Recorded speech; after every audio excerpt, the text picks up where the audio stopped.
ಮತ ಎಂಬ ಪದಕ್ಕೆ ಅರ್ಥವೇನು? ಯಾರ ಮೂಲಕ ಬಂದಿದೆ? ಯಾರ ಮೂಲಕ ಸ್ಥಾಪನೆಯಾಗಿದೆ? ಮನುಷ್ಯರ ಮೂಲಕನೋ ದೇವರ ಮೂಲಕನೋ? ಪ್ರಿಯರ ದೇವರ ಮಕ್ಕಳಿರ, ಈ ಪ್ರಪಂಚ ದೇಶದಲ್ಲಿ ಕಾಡುವಂಥದ್ದು, ತಪ್ಪು ದಾರಿಯಲ್ಲಿ ನಡೆಸುವಂಥದ್ದು, ಅನೇಕ ಗಲಿಬಿಲಿ ಗೊಂದಲದಲ್ಲಿ ಸಿಕ್ಕಿಸುವಂಥದ್ದು ಏನಂತ ನೋಡುವಾಗ ಈ ಮತ ಎನ್ನುವಂಥದ್ದು. ಈ ಮತದ ಹಿಂದೆ ಇನ್ನೊಂದು ಕೆಲವು ಕಾಣ್ತಾ ಇರ್ತೀವಿ. ಏನು ಕಾಣ್ತೀವಿ ಅಂತ ನೋಡುವಾಗ ಅದಕ್ಕಿಂತ ಮುಂಚಿತವಾಗಿ ಕುಲ, ಜಾತಿ, ಮತ, ಧರ್ಮ ಎನ್ನುವಂಥದ್ದು. ಹೌದಲ್ವ? ಅಂದರೆ ಇವು 4 ವಿಷಯಗಳಂದರೆ 4 ಪದಗಳನ್ನು ಹೆಚ್ಚಾಗಿ ಬಳಸ್ತಾ ಇರ್ತಾರೆ. ಈ 4 ಪದಗಳ ಹಿಂದೆ ಯಾರನ್ನು ಸೇರಿಸ್ಕೊಂಡಿದ್ದಾರೆ ಅಂತ ನೋಡುವಾಗ ದೇವತೆಗಳು, ದೇವರುಗಳು, ಆನಂತರ ಹಬ್ಬಗಳು, ಜಾತ್ರೆಗಳು, ಅನೇಕ ಪದ್ಧತಿಗಳು, ಆಚಾರಗಳು, ಅದ್ರ ಜೊತೆಗೆ ಗಲಾಟೆಗಳು, ಯುದ್ಧಗಳು, ಮಾರಣ ಕಾಂಡಗಳು ನಡೀತಾ ಇದೆ.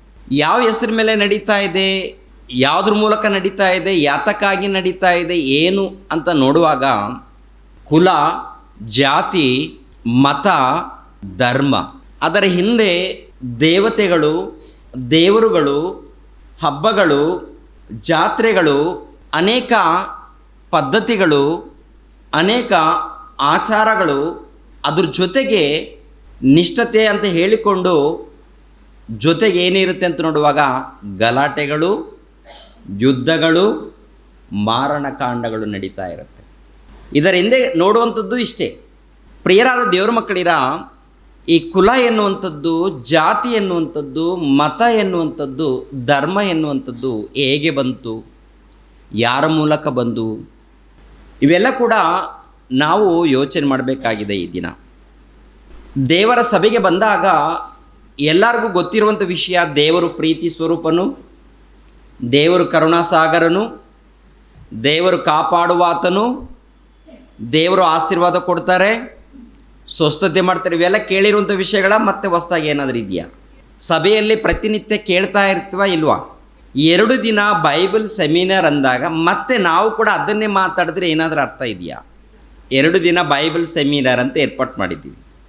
ನಾವು ಕೂಡ ಸ್ವಸ್ಥತೆಗಳು, ಉಜ್ಜೀವನ ಕೂಟ, ಇಲ್ಲಿದ್ದರೆ ಸಮಸ್ಯೆಗಳ ಪರಿಹಾರ, ಇದೇ ಹೇಳ್ಕೊಂಡು ಇದ್ದಾಗ ದೇವರ ಮನಸ್ಸು ನಮಗೆ ಯಾವಾಗ ಅರ್ಥ ಆಗುತ್ತೆ? ದೇವರ ಜ್ಞಾನ ನಮಗೆ ಯಾವಾಗ ಅರ್ಥ ಆಗುತ್ತೆ? ದೇವರು ಕೊಟ್ಟಂಥ ಆಯುಷ್ಕಾಲ ಮುಗಿತಾ ಇದೆ, ಕಾಲ ಮುಗಿದೋಗ್ತಾ ಇದೆ. ಸತ್ತ ನಂತರ ತಿಳ್ಕೊಳ್ಬೇಕಂದ್ರೆ ಆಗೋದಿಲ್ಲ. ಪ್ರಿಯರ ದೇವ್ರ ಮಕ್ಕಳಿರ, ಬದುಕಿರುವಾಗ ಆರೋಗ್ಯವಾಗಿ ಇದ್ದಾಗ ದೇವರ ಮಹಾಜ್ಞಾನದ ಸಂಗತಿಗಳನ್ನು ನಾವೆಲ್ಲರೂ ತಿಳ್ಕೊಳ್ಬೇಕು. ಅದಕ್ಕೆ ಯಾರ್ಯಾರು ಒಳ್ಳೆ ಪ್ರಸಂಗ ಮಾಡೋರಿದ್ದಾರೋ ನನ್ನ ಆತ್ಮೀಯರೆಲ್ಲರನ್ನ ಸೇರಿಸ್ಕೊಂಡು ಕರ್ಕೊಂಡು ನಿಮ್ಮ ಬಳಿಯಲ್ಲಿ ಈ ಜ್ಞಾನವನ್ನು ಹಂಚ್ಕೊಳ್ಬೇಕು ಅಂತ ಸಹೋದರಿಗೆ ಹೇಳಿದಾಗ ಸಭೆಯವರೆಲ್ಲರೂ ಕೂಡ ಒಗ್ಗಟ್ಟಿಂದ, ಒಳ್ಳೆ ಮನಸ್ಸಿಂದ, ಅದೇನೇ ಆಗಲಿ, ಎಷ್ಟೇ ಖರ್ಚಾಗಲಿ ಅಂತ ಹೇಳಿ ಸಭೆಯವರೆಲ್ಲರೂ ಸೇರಿ ಆಲೋಚನೆ ಮಾಡಿದ್ದೀರಾ, ಪ್ಲ್ಯಾನ್ ಮಾಡಿದ್ದೀರಾ, ಕೆಲಸ ಮಾಡಿದ್ದೀರಾ, ಎಲ್ಲರನ್ನ ಸೇರಿಸಿದ್ದೀರಾ. ಅದು ನಿಮ್ಮಲ್ಲಿರುವಂಥ ಒಂದು ಪ್ರೀತಿ, ಅಂದರೆ ದೇವರ ಒಂದು ಪ್ರೀತಿ ಇರುವುದರಿಂದ ಈ ಒಂದು ಕಾರ್ಯಕ್ರಮ ಇವತ್ತು ಪ್ರಾರಂಭವಾಗಿದೆ. ಪ್ರಿಯರ ದೇವರ ಮಕ್ಕಳಿರ, ಇಂಥ ಅದ್ಭುತವಾದಂಥ ಕಾರ್ಯಕ್ರಮಗಳು ಸಮಾಜದಲ್ಲಿ ಎಲ್ಲಿ ಕೂಡ ನೋಡಲ್ಲ. ಒಂದು ವೇಳೆ ನೋಡಿದ್ರೂ ಕೂಡ ಅವ್ರು ಏನು ಮಾತಾಡ್ತಾರೋ ಅವ್ರಿಗೆ ಗೊತ್ತಿರಲ್ಲ, ಅವ್ರು ಏನು ವಾಕ್ಯ ಹೇಳ್ತಾರೋ ಅವ್ರಿಗೆ ಗೊತ್ತಿರಲ್ಲ, ನಾವು ಕೂಡ ಏನು ಕಲ್ತಿದ್ದೀವಿ ನಮಗೂ ಕೂಡ ಗೊತ್ತಿರಲ್ಲ. ಸುಮ್ಮನೆ ಹೋಗಿದ್ದೀವಿ, ಬಂದಿದ್ದೀವಿ, 10 ಸಾರಿ ಹಲ್ಲೆಲೂಯಗಳು, ಇನ್ನೊಂದು 20 ಸಾರಿ ಪ್ರೈಸ್ ಲಾರ್ಡ್ಗಳು, ಆನಂತರ ಕೂತ್ಕೊಳ್ಳೋದು, ಎದ್ದೊಳ್ಳುವಂಥದ್ದು, ಹಾಡುಗಳು, ಇದು ನೋಡ್ತಾ ಇರ್ತೀವಿ. ಆದರೆ ಇಲ್ಲಿ ಪ್ರಿಯರ ದೇವರ ಮಕ್ಕಳಿರ, 4 ಮಂದಿ ಇದ್ದರೂ ಕೂಡ ಅವರಿಗೆ ವಾಕ್ಯಗಳು ಹೇಳಬೇಕು. ಸ್ವಲ್ಪ ಜನ ಇದ್ದರು ಇಲ್ಲ ಜಾಸ್ತಿ ಜನ ಇದ್ದರೂ ಅವರು ದೇವರ ಮಾರ್ಗದಲ್ಲಿ ನಡಿಬೇಕು. ಪ್ರಿಯರ ದೇವರ ಮಕ್ಕಳಿರ, ಕುಲ ಎನ್ನುವಂಥದ್ದು, ಜಾತಿ ಎನ್ನುವಂಥದ್ದು, ಮತ ಎನ್ನುವಂಥದ್ದು, ಧರ್ಮ ಎನ್ನುವಂಥದ್ದು ನಾವು ಕೇಳ್ತಾ ಇದ್ದೀವಿ. ಕುಲ ಎನ್ನುವಂಥ ಪದಕ್ಕೆ ಅರ್ಥ ಏನು? ಜಾತಿ ಎನ್ನುವಂಥ ಪದಕ್ಕೆ ಅರ್ಥ ಏನು? ಮತ ಎನ್ನುವಂಥ ಪದಕ್ಕೆ ಅರ್ಥ ಏನು? ಧರ್ಮ ಎನ್ನುವಂಥ ಪದಕ್ಕೆ ಅರ್ಥ ಏನು? ಯಾಕೆಂದರೆ ಅರ್ಥಗಳು ತಿಳಿಯದೆ ಹೋದರೆ ಕುಲ ಕುಲ, ಜಾತಿ ಜಾತಿ, ಮತ ಮತ, ಧರ್ಮ ಧರ್ಮ, ಏನು ನಡೀತಾ ಇದೆಯೋ ಗೊತ್ತಾಗಲ್ಲ. ತುಂಬ ಜನ ಮಾಧ್ಯಮದವರು ಡಿಸ್ಕಸ್ ಮಾಡ್ತಾ ಇರ್ತಾರೆ, ಕ್ಲಾರಿಟಿ ಕೊಡಲ್ಲ, ಕೂಗಾಡ್ತಾರೆ, ಜಗಳ ಆಡ್ತಾರೆ. ಸಮಾಜಕ್ಕೆ ಏನಾದರೂ ಒಂದು ಒಳ್ಳೆಯ ಉತ್ತಮವಾದಂಥ ಸಂದೇಶವನ್ನು ಕೊಡಬೇಕು. ಇಲ್ಲಿ ನೋಡಿ, ಕುಲ ಎಂದು ಜಾತಿ ಎಂದು ಯಾವುದನ್ನು ನೋಡಿ ನಾವು ಗುರುತಿಡ್ತಾ ಇದ್ದೀವಿ? ಕುಲ ಯಾವುದಕ್ಕೆ ಹೇಳ್ತಾ ಇದ್ದಾರೆ? ಜಾತಿ, ಮತ. ಪ್ರಿಯರ ದೇವ್ರ ಮಕ್ಕಳಿಗೆ ಇವೆಲ್ಲ ಆಲೋಚನೆ ಮಾಡುವಾಗ ಅವರವರ ವೃತ್ತಿಯ ಮೂಲಕ ಈ ಕುಲ ಎನ್ನುವಂಥದ್ದು, ಜಾತಿ ಎನ್ನುವಂಥದ್ದು, ಮತ ಎನ್ನುವಂಥದ್ದು ಸೃಷ್ಟಿ ಮಾಡಿದ್ದಾರೆ. ಅಂದರೆ ಈ ಸಮಾಜದಲ್ಲಿ ಯಾವುದೊಂದು ಕೆಲಸ ಅಂದರೆ ನೋಡಿ, ಇವಾಗ ನೇಕಾರರು ಇದ್ದಾರಂತ, ಬಟ್ಟೆ ನೇಕಾರರು ಇದ್ದಾರಂತ ತಿಳ್ಕೊಳ್ಳಿ. ಅವ್ರಿಗೆ ಜಾಡರು ಅಂತೇಳಿ ಕುಲ, ಅಂದರೆ ಇವರು ಜಾಡರು, ಬಟ್ಟೆಯನ್ನು ನೇಯುವವರು ಇವರು ಜಾಡರು ಅಂತ. ಕುರಿಗಳನ್ನು ಕಾಯುವಂಥವ್ರು ಇವ್ರಿಗೆ ಏನಂತ ಹೇಳಿದ್ದಾರೆ? ಇವರು ಕುರುಬರು ಎನ್ನುವಂಥ ಒಂದು ಕುಲವನ್ನು, ಇಲ್ಲ ಒಂದು ಜಾತಿಯನ್ನು. ಅದೇ ಪ್ರಕಾರ ಇನ್ನು ಕೆಲವು ಚಿಕ್ಕ ಚಿಕ್ಕ ಕೆಲಸಗಳನ್ನು ಮಾಡೋರು, ಕುಂಬಾರ ಕೆಲಸ ಮಾಡ್ತಾರೆ, ಮಡಿಕೆಗಳನ್ನು ತಯಾರು ಮಾಡೋರು, ಅವ್ರಿಗೇನು ಕುಂಬಾರರು. ಆನಂತರ ಅನೇಕ ಕೆಲಸಗಳಿದೆಯಲ್ವಾ, ಈ ಅನೇಕ ಕೆಲಸಗಳನ್ನು ನೋಡಿ ಇವರಿಗೆ ಈ ಕುಲ, ಇವ್ರಿಗೆ ಈ ಕುಲ, ಇವ್ರಿಗೆ ಈ ಕುಲ ಅಂತ. ಅಂದರೆ ಏನನ್ನು ನೋಡಿ ಇದನ್ನು ನೇಮಿಸಿದ್ದಾರಂತ ನೋಡುವಾಗ ಅವರವರ ವೃತ್ತಿಗಳನ್ನು ನೋಡಿ ಈ ಕುಲ ಎನ್ನುವಂಥದ್ದು ನೇಮಿಸಿದ್ದಾರೆ. ಅಂದರೆ ಈ ಸಮಾಜದಲ್ಲಿ, ಅಂದರೆ ದೇವರು ಏನು ಹೇಳ್ತಾ ಇದ್ದಾರೋ ಈ ಕುಲವನ್ನು ಕುರಿತು, ಜಾತಿಯನ್ನು ಕುರಿತು, ಮತವನ್ನು ಕುರಿತು ದೇವರು ಏನು ಹೇಳ್ತಾ ಇದ್ದಾರೆ ಅದನ್ನು ತಿಳ್ಕೊಳ್ಳೋಣ.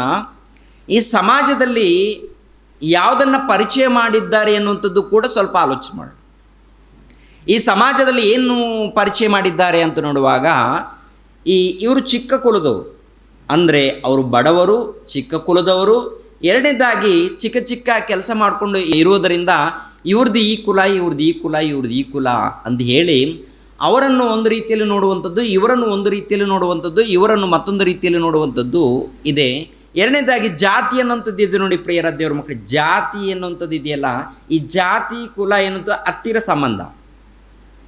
ಇವರ ಸಮಾಜದಲ್ಲಿ, ಮಾನವರ ಸಮಾಜದಲ್ಲಿ ನೋಡುವಾಗ ಹತ್ತಿರ ಸಂಬಂಧ. ಅಂದರೆ ಈ ಜಾತಿ ಎನ್ನುವಂಥ ಪದಕ್ಕೆ ದೊಡ್ಡ ಗುಂಪಿಗೆ ಪರಿಚಯ ಮಾಡುವಂಥದ್ದು, ದೊಡ್ಡ ಸಮಾಜ. ದೊಡ್ಡ ಸಮಾಜ ಅಂದರೆ ಉನ್ನತ ಸ್ಥಾನದಲ್ಲಿದ್ದವರನ್ನು, ಇಲ್ಲಾಂದರೆ ದೊಡ್ಡ ಸಮಾಜ ಇರುತ್ತೆ ನೋಡಿ, ಅಂಥವ್ರಿಗೆ ಇವರು ಇಂಥ ಜಾತಿಗೆ ಸಂಬಂಧಪಟ್ಟವರು ಅಂತೇಳಿ ಹೇಳ್ತಾರೆ. ಕುಲ ಅಂದಾಗ ಒಂದು ಚಿಕ್ಕ ಸಮಾಜ, ಒಂದು ಗುಂಪು, ಇಲ್ಲಾಂದರೆ ಒಂದು ಪಂಥಕ್ಕೆ ಸಂಬಂಧಪಟ್ಟದ್ದು, ಇಲ್ಲಾಂದರೆ ಒಂದು ಸಮಾಜಕ್ಕೆ, ಒಂದು ಸಮೂಹಕ್ಕೆ ತಿಳಿಸುವಂಥದ್ದು.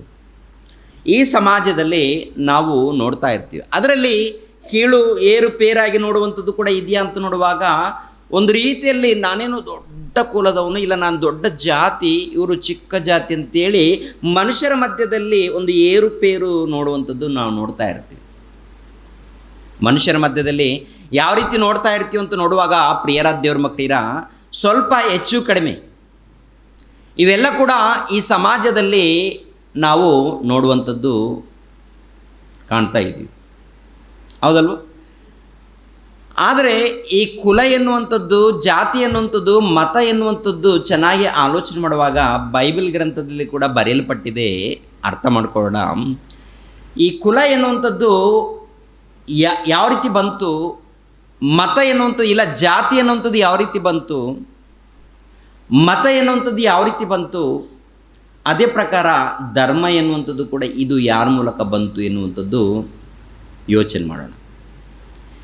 ಈ ಸಮಾಜದಲ್ಲಿ ಈ ಕುಲವನ್ನು, ಇಲ್ಲ ಜಾತಿಯನ್ನು, ಮತವನ್ನು ಅಲ್ಲಲ್ಲಿ ಪರಿಚಯ ಮಾಡ್ತಾ ಇರ್ತಾರೆ.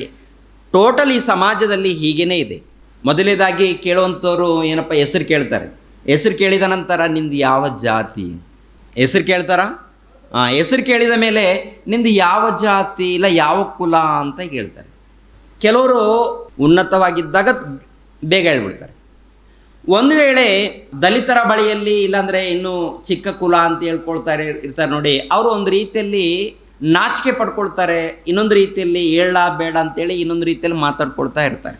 ಈ ಸಮಾಜದಲ್ಲಿ ಹೀಗೆ ನಡೀತಾ ಇದೆ ಪ್ರಿಯರಾದ ದೇವರ ಮಕ್ಕಳಿಗೆ. ಇದು ಯಾರ ಮೂಲಕ ಬಂದಿದೆ, ಹೇಗೆ ಬಂದಿದೆ, ದೇವರ ಮೂಲಕ ಬಂದಿದೆಯಾ ಅಥವಾ ಮನುಷ್ಯರ ಮೂಲಕ ಬಂದಿದೆಯಾ ಎನ್ನುವಂಥದ್ದನ್ನು ಅದನ್ನು ಆಲೋಚನೆ ಮಾಡೋಣ. ಎರಡನೇದಾಗಿ ಈ ಮತ ಎನ್ನುವಂಥದ್ದು ಇದೆಯಲ್ಲ, ಮತ ಮತ ಎನ್ನುವಂಥದ್ದು ಇದೆಯಲ್ಲ, ಮತ ಅಂದರೆ ಏನು? ಇಂಗ್ಲೀಷಲ್ಲಿ ಬಂದಾಗ ಮತಕ್ಕೂ ಧರ್ಮಕ್ಕೂ ಒಂದೇ ಅರ್ಥ ಕೊಡುವಂಥದ್ದು. ರಿಲಿಜನ್ ಅಂತೇಳಿ ಏನ್ರಿ, ಮತ ಅಂದರೆ ಏನು, ಇಲ್ಲ ಧರ್ಮ ಅಂದರೆ ಏನು ಅಂತೇಳಿ ಒಂದು ವೇಳೆ ಇಂಗ್ಲೀಷಲ್ಲಿ ಕೇಳಿದಾಗ ಏನಂತ ಹೇಳ್ತಾರೆ ಹೇಳಿ? ರಿಲಿಜನ್ ಅಂತ ಇದನ್ನೇ ಹೇಳ್ತಾರೆ. ಮತ ಅಂದರೂ ಧರ್ಮ ಅಂದರೂ ಕೂಡ ಇದಕ್ಕೆ ಅರ್ಥ ಇಂಗ್ಲೀಷಲ್ಲಿ ರಿಲಿಜನ್ ಅಂತ ಹೇಳ್ತಾರೆ. ಆದ್ದರಿಂದ ಮತ ಧರ್ಮ ಒಂದಕ್ಕೆ ಸೇರಿಸ್ಬಿಡ್ತಾರೆ.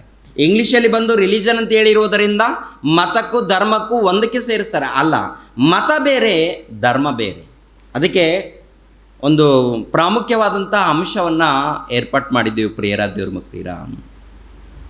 ಕ್ರೈಸ್ತ ಧರ್ಮದ ಸಂದೇಶ ಮತಪರವಾದದ್ದು, ಉತ್ಕೃಷ್ಟವಾದದ್ದು ಎನ್ನುವಂಥದ್ದು.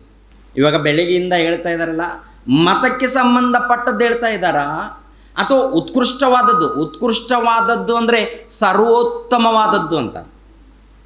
ಉತ್ಕೃಷ್ಟವಾದದ್ದು ಎನ್ನುವಂಥ ಪದಕ್ಕರ್ಥ ಸರ್ವೋತ್ತಮವಾದದ್ದು. ಏನು ಹೇಳ್ತಾ ಇದ್ದಾರೆ ಎನ್ನುವುದನ್ನು ಆಲೋಚನೆ ಮಾಡುವಾಗ ಪ್ರಿಯರ ದೇವ್ರ ಮಕ್ಕಳಿರ, ಸರ್ವೋತ್ತಮವಾದಂಥ ಜ್ಞಾನವನ್ನು ಇಲ್ಲಿ ಬೋಧಿಸಲ್ಪಡುವಂಥದ್ದು. ಜನ ಯಾವಾಗ ತುಂಬ್ತಾರಂತ ನೋಡುವಾಗ, ನಿನ್ನ ಹೊಟ್ಟೆಯಲ್ಲಿ ರೋಗ ಇದೆಯಾ, ಬಾ ನಮ್ಮ ಸೇವಕರು ಬಂದರು, ಆಶೀರ್ವಾದ ಮಾಡಿದ್ರೆ, ಪ್ರಾರ್ಥನೆ ಮಾಡಿದ್ರು, ಹೊರಟೋಗುತ್ತೆ ಅಂದಾಗ ಗುಂಪು ಗುಂಪಾಗಿ ಲಾರಿ ಲಾರಿ ತುಂಬಿಸ್ಕೊಂಡು ಬಂದು ಕುಂದಿರಿಸ್ತಾರೆ ನಮ್ಮ ಸೇವಕರು. ಕ್ರಿಸ್ತನ ಪ್ರೀತಿ ಇನ್ನೂ ಅರ್ಥ ಆಗಿಲ್ಲ. ಕ್ರಿಸ್ತನ ತ್ಯಾಗ, ಕ್ರಿಸ್ತನ ಒಂದು ತ್ಯಾಗ ಇದೆಯಲ್ಲ, ಈ ಪ್ರಪಂಚಕ್ಕೆ ಇನ್ನೂ ಅರ್ಥ ಆಗಿಲ್ಲ ರೀ ಪ್ರಿಯರಾದ ದೇವ್ರ ಮಕ್ಕಳಿರ. ಅದು ಅರ್ಥ ಮಾಡ್ಕೊಳ್ಬೇಕು. ಅರ್ಥ ಮಾಡ್ಕೊಳ್ಬೇಕಾದ್ರೆ ಏಕಾಗ್ರತೆ ಇರಬೇಕು, ಧ್ಯಾನ ಇರಬೇಕು, ಕಷ್ಟಪಡಬೇಕು. ಯಾವುದರಲ್ಲಿ ನೀನು ಕಷ್ಟಪಡ್ತಾ ಇದ್ದೀಯ ಅಂತ ನೋಡುವಾಗ, ಅಡುಗೆ ಹೇಗೆ ಮಾಡಬೇಕು, ಯಾಕೆ ಒಟ್ಟಿಗೆ ಬೇಕಲ್ವಾ? ನಾಲಿಗೆ ಮೇಲೆ ಬೀಳಬೇಕು, ರುಚಿಕರವಾದಿರಬೇಕು. ರುಚಿ ಇಲ್ಲಾಂದರೆ ಇಲ್ಲಿ ನಾಲಿಗೆ ಮೇಲೆ ಇಳಿಯಲ್ಲ. ಅಂದರೆ ಹೊಟ್ಟೆ ಒಳಗಡೆ ಸೇರಬೇಕಾದ್ರೆ ಇಲ್ಲಿ ರುಚಿಯಾಗಿರಬೇಕು. ಅದಕ್ಕೆ ಏನು ಮಾಡಬೇಕು ಎನ್ನುವಂಥ ಚಿಂತೆಯಿಂದ ಬಹಳ ತಲೆ ಕೆಡಿಸ್ಕೊಳ್ತೀವಿ ನಾವು. ಹೌದಂತೀರಾ?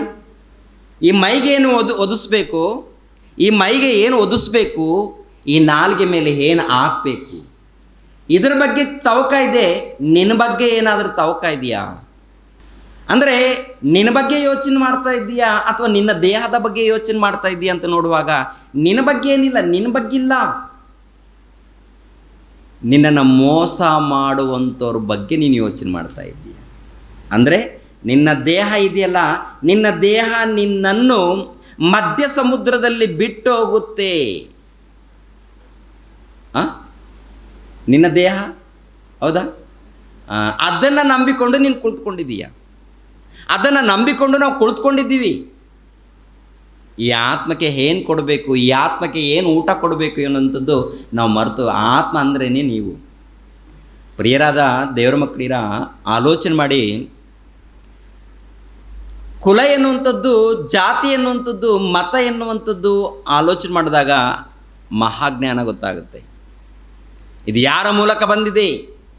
ಇದು ಮನುಷ್ಯರ ಮೂಲಕ ಬಂದಿದೆಯಾ, ದೇವರ ಮೂಲಕ ಬಂದಿದೆಯಾ, ಇಲ್ಲ ಮತ್ತಾರಾದ್ರ ಮೂಲಕ ಬಂದಿದೆಯಾ ಅಂತ ನೋಡುವಾಗ ಏನ್ರಿ ಪ್ರಿಯರಾದ ದೇವರ ಮಕ್ಕಳಿರ, ಬೈಬಲ್ ಗ್ರಂಥದಲ್ಲಿ ನಾವು ಹೋಗ್ಬೇಕು. ಬೈಬಲ್ ಗ್ರಂಥದಲ್ಲಿ ಮತ ಎನ್ನುವಂಥ ಪದಕ್ಕೆ ಕೂಡ ಒಂದು ಮಾತು ಅರ್ಥ ತಿಳ್ಕೊಳ್ಳೋಣ. ಮತ ಎನ್ನುವಂಥದ್ದು ಇದೆಯಲ್ಲ, ಮತ, ಇದಕ್ಕೆ ಅರ್ಥ ಏನಂತ ನೋಡುವಾಗ, ಆಸ್ತಿಕರು ಸ್ವಂತ ಆಲೋಚನೆಯಿಂದ ಏರ್ಪಾಟ್ ಮಾಡಿರುವಂಥ, ತಮ್ಮ ಇಚ್ಛೆದಂತೆ, ತಮ್ಮ ಸ್ವಕೀಯ ಆಲೋಚನೆಯಂತೆ ಏರ್ಪಾಟ್ ಮಾಡಿರುವಂಥ ಪದ್ಧತಿಗಳನ್ನು ಇಲ್ಲ ಆಚಾರಗಳನ್ನು ಆಚರಿಸುವಂಥದ್ದೇ ಮತ. ಅಂದರೆ ಆಸ್ತಿಕರು ಅಂತ ನೋಡುವಾಗ ಯಾರಿವರು? ಆಸ್ತಿಕರಂದರೆ ದೇವರನ್ನು ನಂಬುವವರು, ದೇವತೆಗಳನ್ನು ನಂಬುವವರು, ಆನಂತರ ವಿಶಿಷ್ಟವಾದಂಥ, ಅಂದರೆ ಅವರು ಏನು ಅಂದುಕೊಂಡಿದ್ದಾರೋ ಅದನ್ನು ನೆರವೇರಿಸಬೇಕು, ಅದನ್ನು ಪಾಲಿಸಬೇಕು, ಇದೇ ಶ್ರೇಷ್ಠವಾದದ್ದು ಅಂತ ಹೇಳಿಕೊಂಡು ಪದ್ಧತಿಗಳನ್ನು, ಆಚಾರಗಳನ್ನು ಮಾಡುವಂಥವ್ರು. ಮತ ಅಂದರೆ ಅರ್ಥ ಆಗದಾ?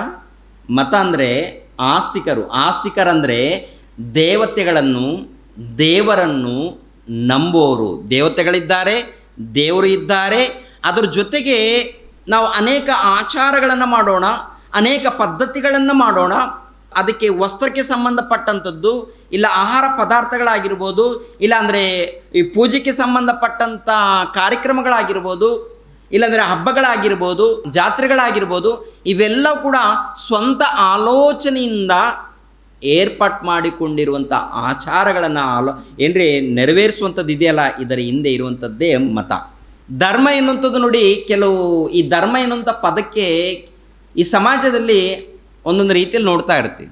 ಗಂಡ ಹೆಂಡತಿ ಇರ್ತಾರೆ, ಇದು ನಮ್ಮ ಧರ್ಮ, ಗಂಡ ಹೆಂಡತಿ ಜೀವಿಸುವಂಥದ್ದು ನಮ್ಮ ಧರ್ಮ ಅಂತ ಅವ್ರ ಮಧ್ಯದಲ್ಲಿ ಮಾತಾಡ್ತಾರೆ. ಅದೇ ಪ್ರಕಾರ ಮಕ್ಕಳನ್ನು ಬೆಳೆಸುವಂಥದ್ದು, ಇದು ನಮ್ಮ ಧರ್ಮ ರೀ, ನಮ್ಮ ಮಕ್ಕಳನ್ನು ಬೆಳೆಸುವಂಥದ್ದು ನಮ್ಮ ಧರ್ಮ, ನನ್ನ ಗಂಡನಿಗೆ ಒಳಪಡುವಂಥದ್ದು ನನ್ನ ಧರ್ಮ, ಈ ರೀತಿ ಹೇಳ್ಕೊಳ್ತಾರೆ. ಅದು ಕೂಡ ಒಂದು ರೀತಿಯಲ್ಲಿ ನ್ಯಾಯವಾಗಿರುತ್ತೆ.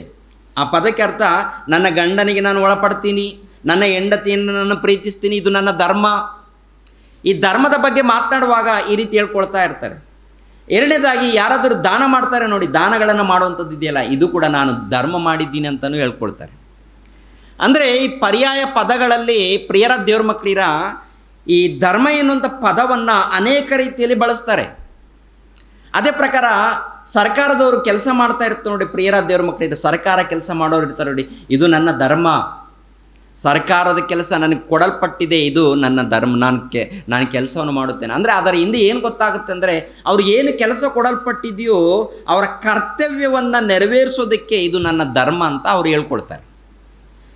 ದಾನ ಮಾಡಿದಾಗ ನಾನು ಧರ್ಮ ಮಾಡಿದ್ದೀನಿ ಅಂತ ಹೇಳ್ಕೊಳ್ತಾರೆ. ಅದೇ ಪ್ರಕಾರ ಪ್ರಿಯರಾದ ದೇವ್ರ ಮಕ್ಕಳಿರ ಮಕ್ಕಳನ್ನು ಪೋಷಿಸುವಂಥದ್ದು, ಗಂಡನು ಹೆಂಡತಿಯನ್ನು ಪ್ರೀತಿಸುವಂಥದ್ದು, ಹೆಂಡತಿ ಗಂಡನಿಗೆ ಒಳಪಡುವಂಥದ್ದು, ಇವೆಲ್ಲ ನೋಡುವಾಗ ಇವರ ಮಧ್ಯದಲ್ಲಿ ಈ ಧರ್ಮ ಎನ್ನುವಂಥದ್ದು ಬಳಸ್ತಾ ಇರ್ತಾರೆ. ಈ ಧರ್ಮ ಎನ್ನುವಂಥ ಪದ ಯಾರ ಮೂಲಕ ಬಂದಿದೆ, ಹೇಗೆ ಬಂದಿದೆ ಅಂತ ನೋಡುವಾಗ ಇದು ದೇವರ ಮೂಲಕ ಬಂದಂಥ ಪದ. ದೇವರ ಮೂಲಕ ಎಲ್ಲ ಪದಗಳಿಗೆ ಅರ್ಥ ಇದೆ. ಇದು ಯಾರ ಮೂಲಕ ಅಂದರೆ ದೇವರ ಧರ್ಮ. ದೇವರ ಧರ್ಮ ಏನಂತ ನೋಡುವಾಗ ಪ್ರಿಯರ ದೇವ್ರ ಮಕ್ಕಳಿರ ಹಳೆ ಒಡಂಬಡಿಕೆಯಲ್ಲಿ ಧರ್ಮಶಾಸ್ತ್ರವನ್ನು ಕೊಡ್ತಾರೆ. ಧರ್ಮಶಾಸ್ತ್ರ ಅಂದರೆ ದೇವರ ಧರ್ಮಶಾಸ್ತ್ರ ಅಂದರೆ ದೇವರ ಶಾಸನಗಳು, ದೇವರ ಆಜ್ಞೆಗಳು ಅಂತ ಕೊಟ್ಟಿರ್ತಾರೆ ಹಳೆ ಒಡಂಬಡಿಕೆಯಲ್ಲಿ. ಹಳೆ ಆಜ್ಞೆಗಳು, ಆನಂತರ ಹೊಸ ಒಡಂಬಡಿಕೆ ಬಂದಾಗ ಹೊಸ ಒಡಂಬಡಿಕೆ ಅಂದರೆ ಹೊಸ ಆಜ್ಞೆಗಳನ್ನು ಕೊಡುವಂಥದ್ದು. ಅಂದರೆ ಧರ್ಮ ಎನ್ನುವಂಥ ಪದಕ್ಕೆ ಒಂದು ಚೂರು ನಮಗೆ ಅರ್ಥ ಆಯಿತು ಅಂತ ಅಂದ್ಕೊಳ್ತಾ ಇದ್ದೀನಿ. ಈಗ ನೋಡಿ, ಕುಲ ಎನ್ನುವಂಥದ್ದು, ಇಲ್ಲ ಜಾತಿ ಎನ್ನುವಂಥದ್ದು, ಮತ ಎನ್ನುವಂಥದ್ದು ನೋಡುವಾಗ ಈ ಸಮಾಜದಲ್ಲಿ ಹೀಗೆ ಪರಿಚಯ ಮಾಡಿದ್ದಾರೆ.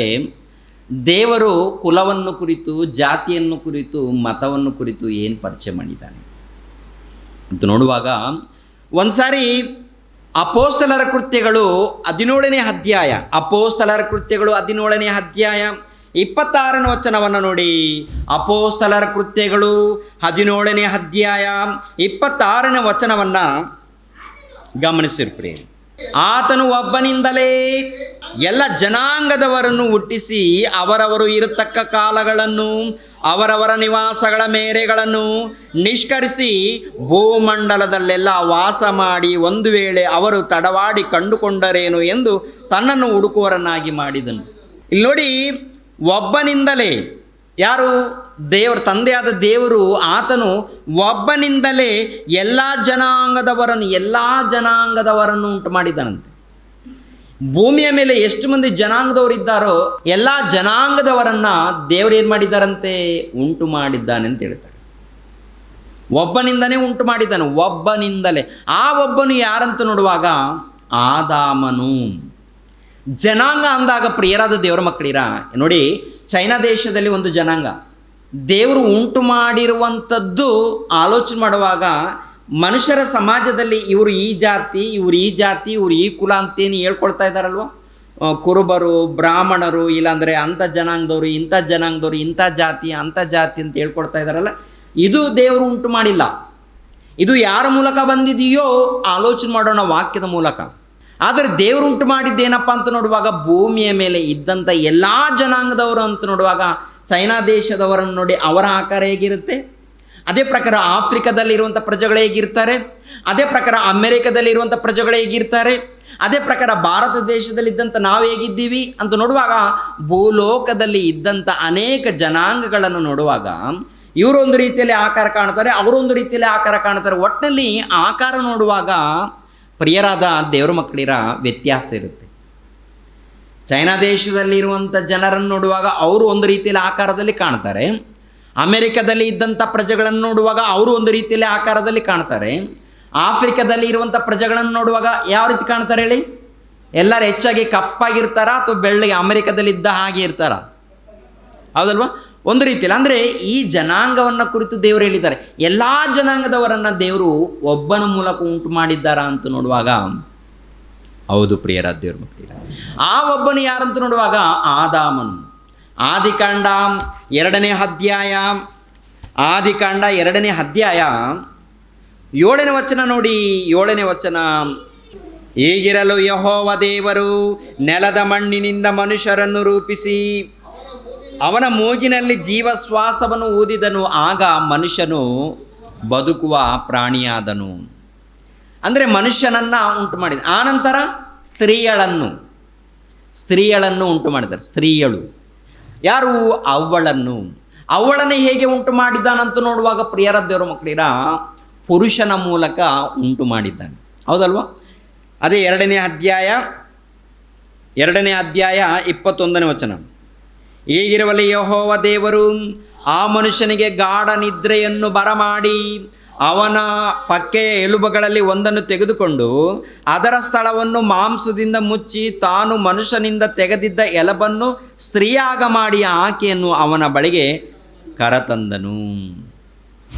ಅವನು ಆಕೆಯನ್ನು ನೋಡಿ, ಈಗ ಸರಿ, ಈಕೆಯು ನನ್ನ ಎಲುಬುಗಳಿಂದ ಬಂದ ಎಲುಬು, ನನ್ನ ಮಾಂಸದಿಂದ ಬಂದ ಮಾಂಸವೂ ಆಗಿದ್ದಾಳೆ. ಈಕೆಯು ನರನಿಂದ ಉತ್ಪತ್ತಿಯಾದ ಕಾರಣ ನಾರಿ ಎನ್ನಿಸಿಕೊಳ್ಳುವಳು.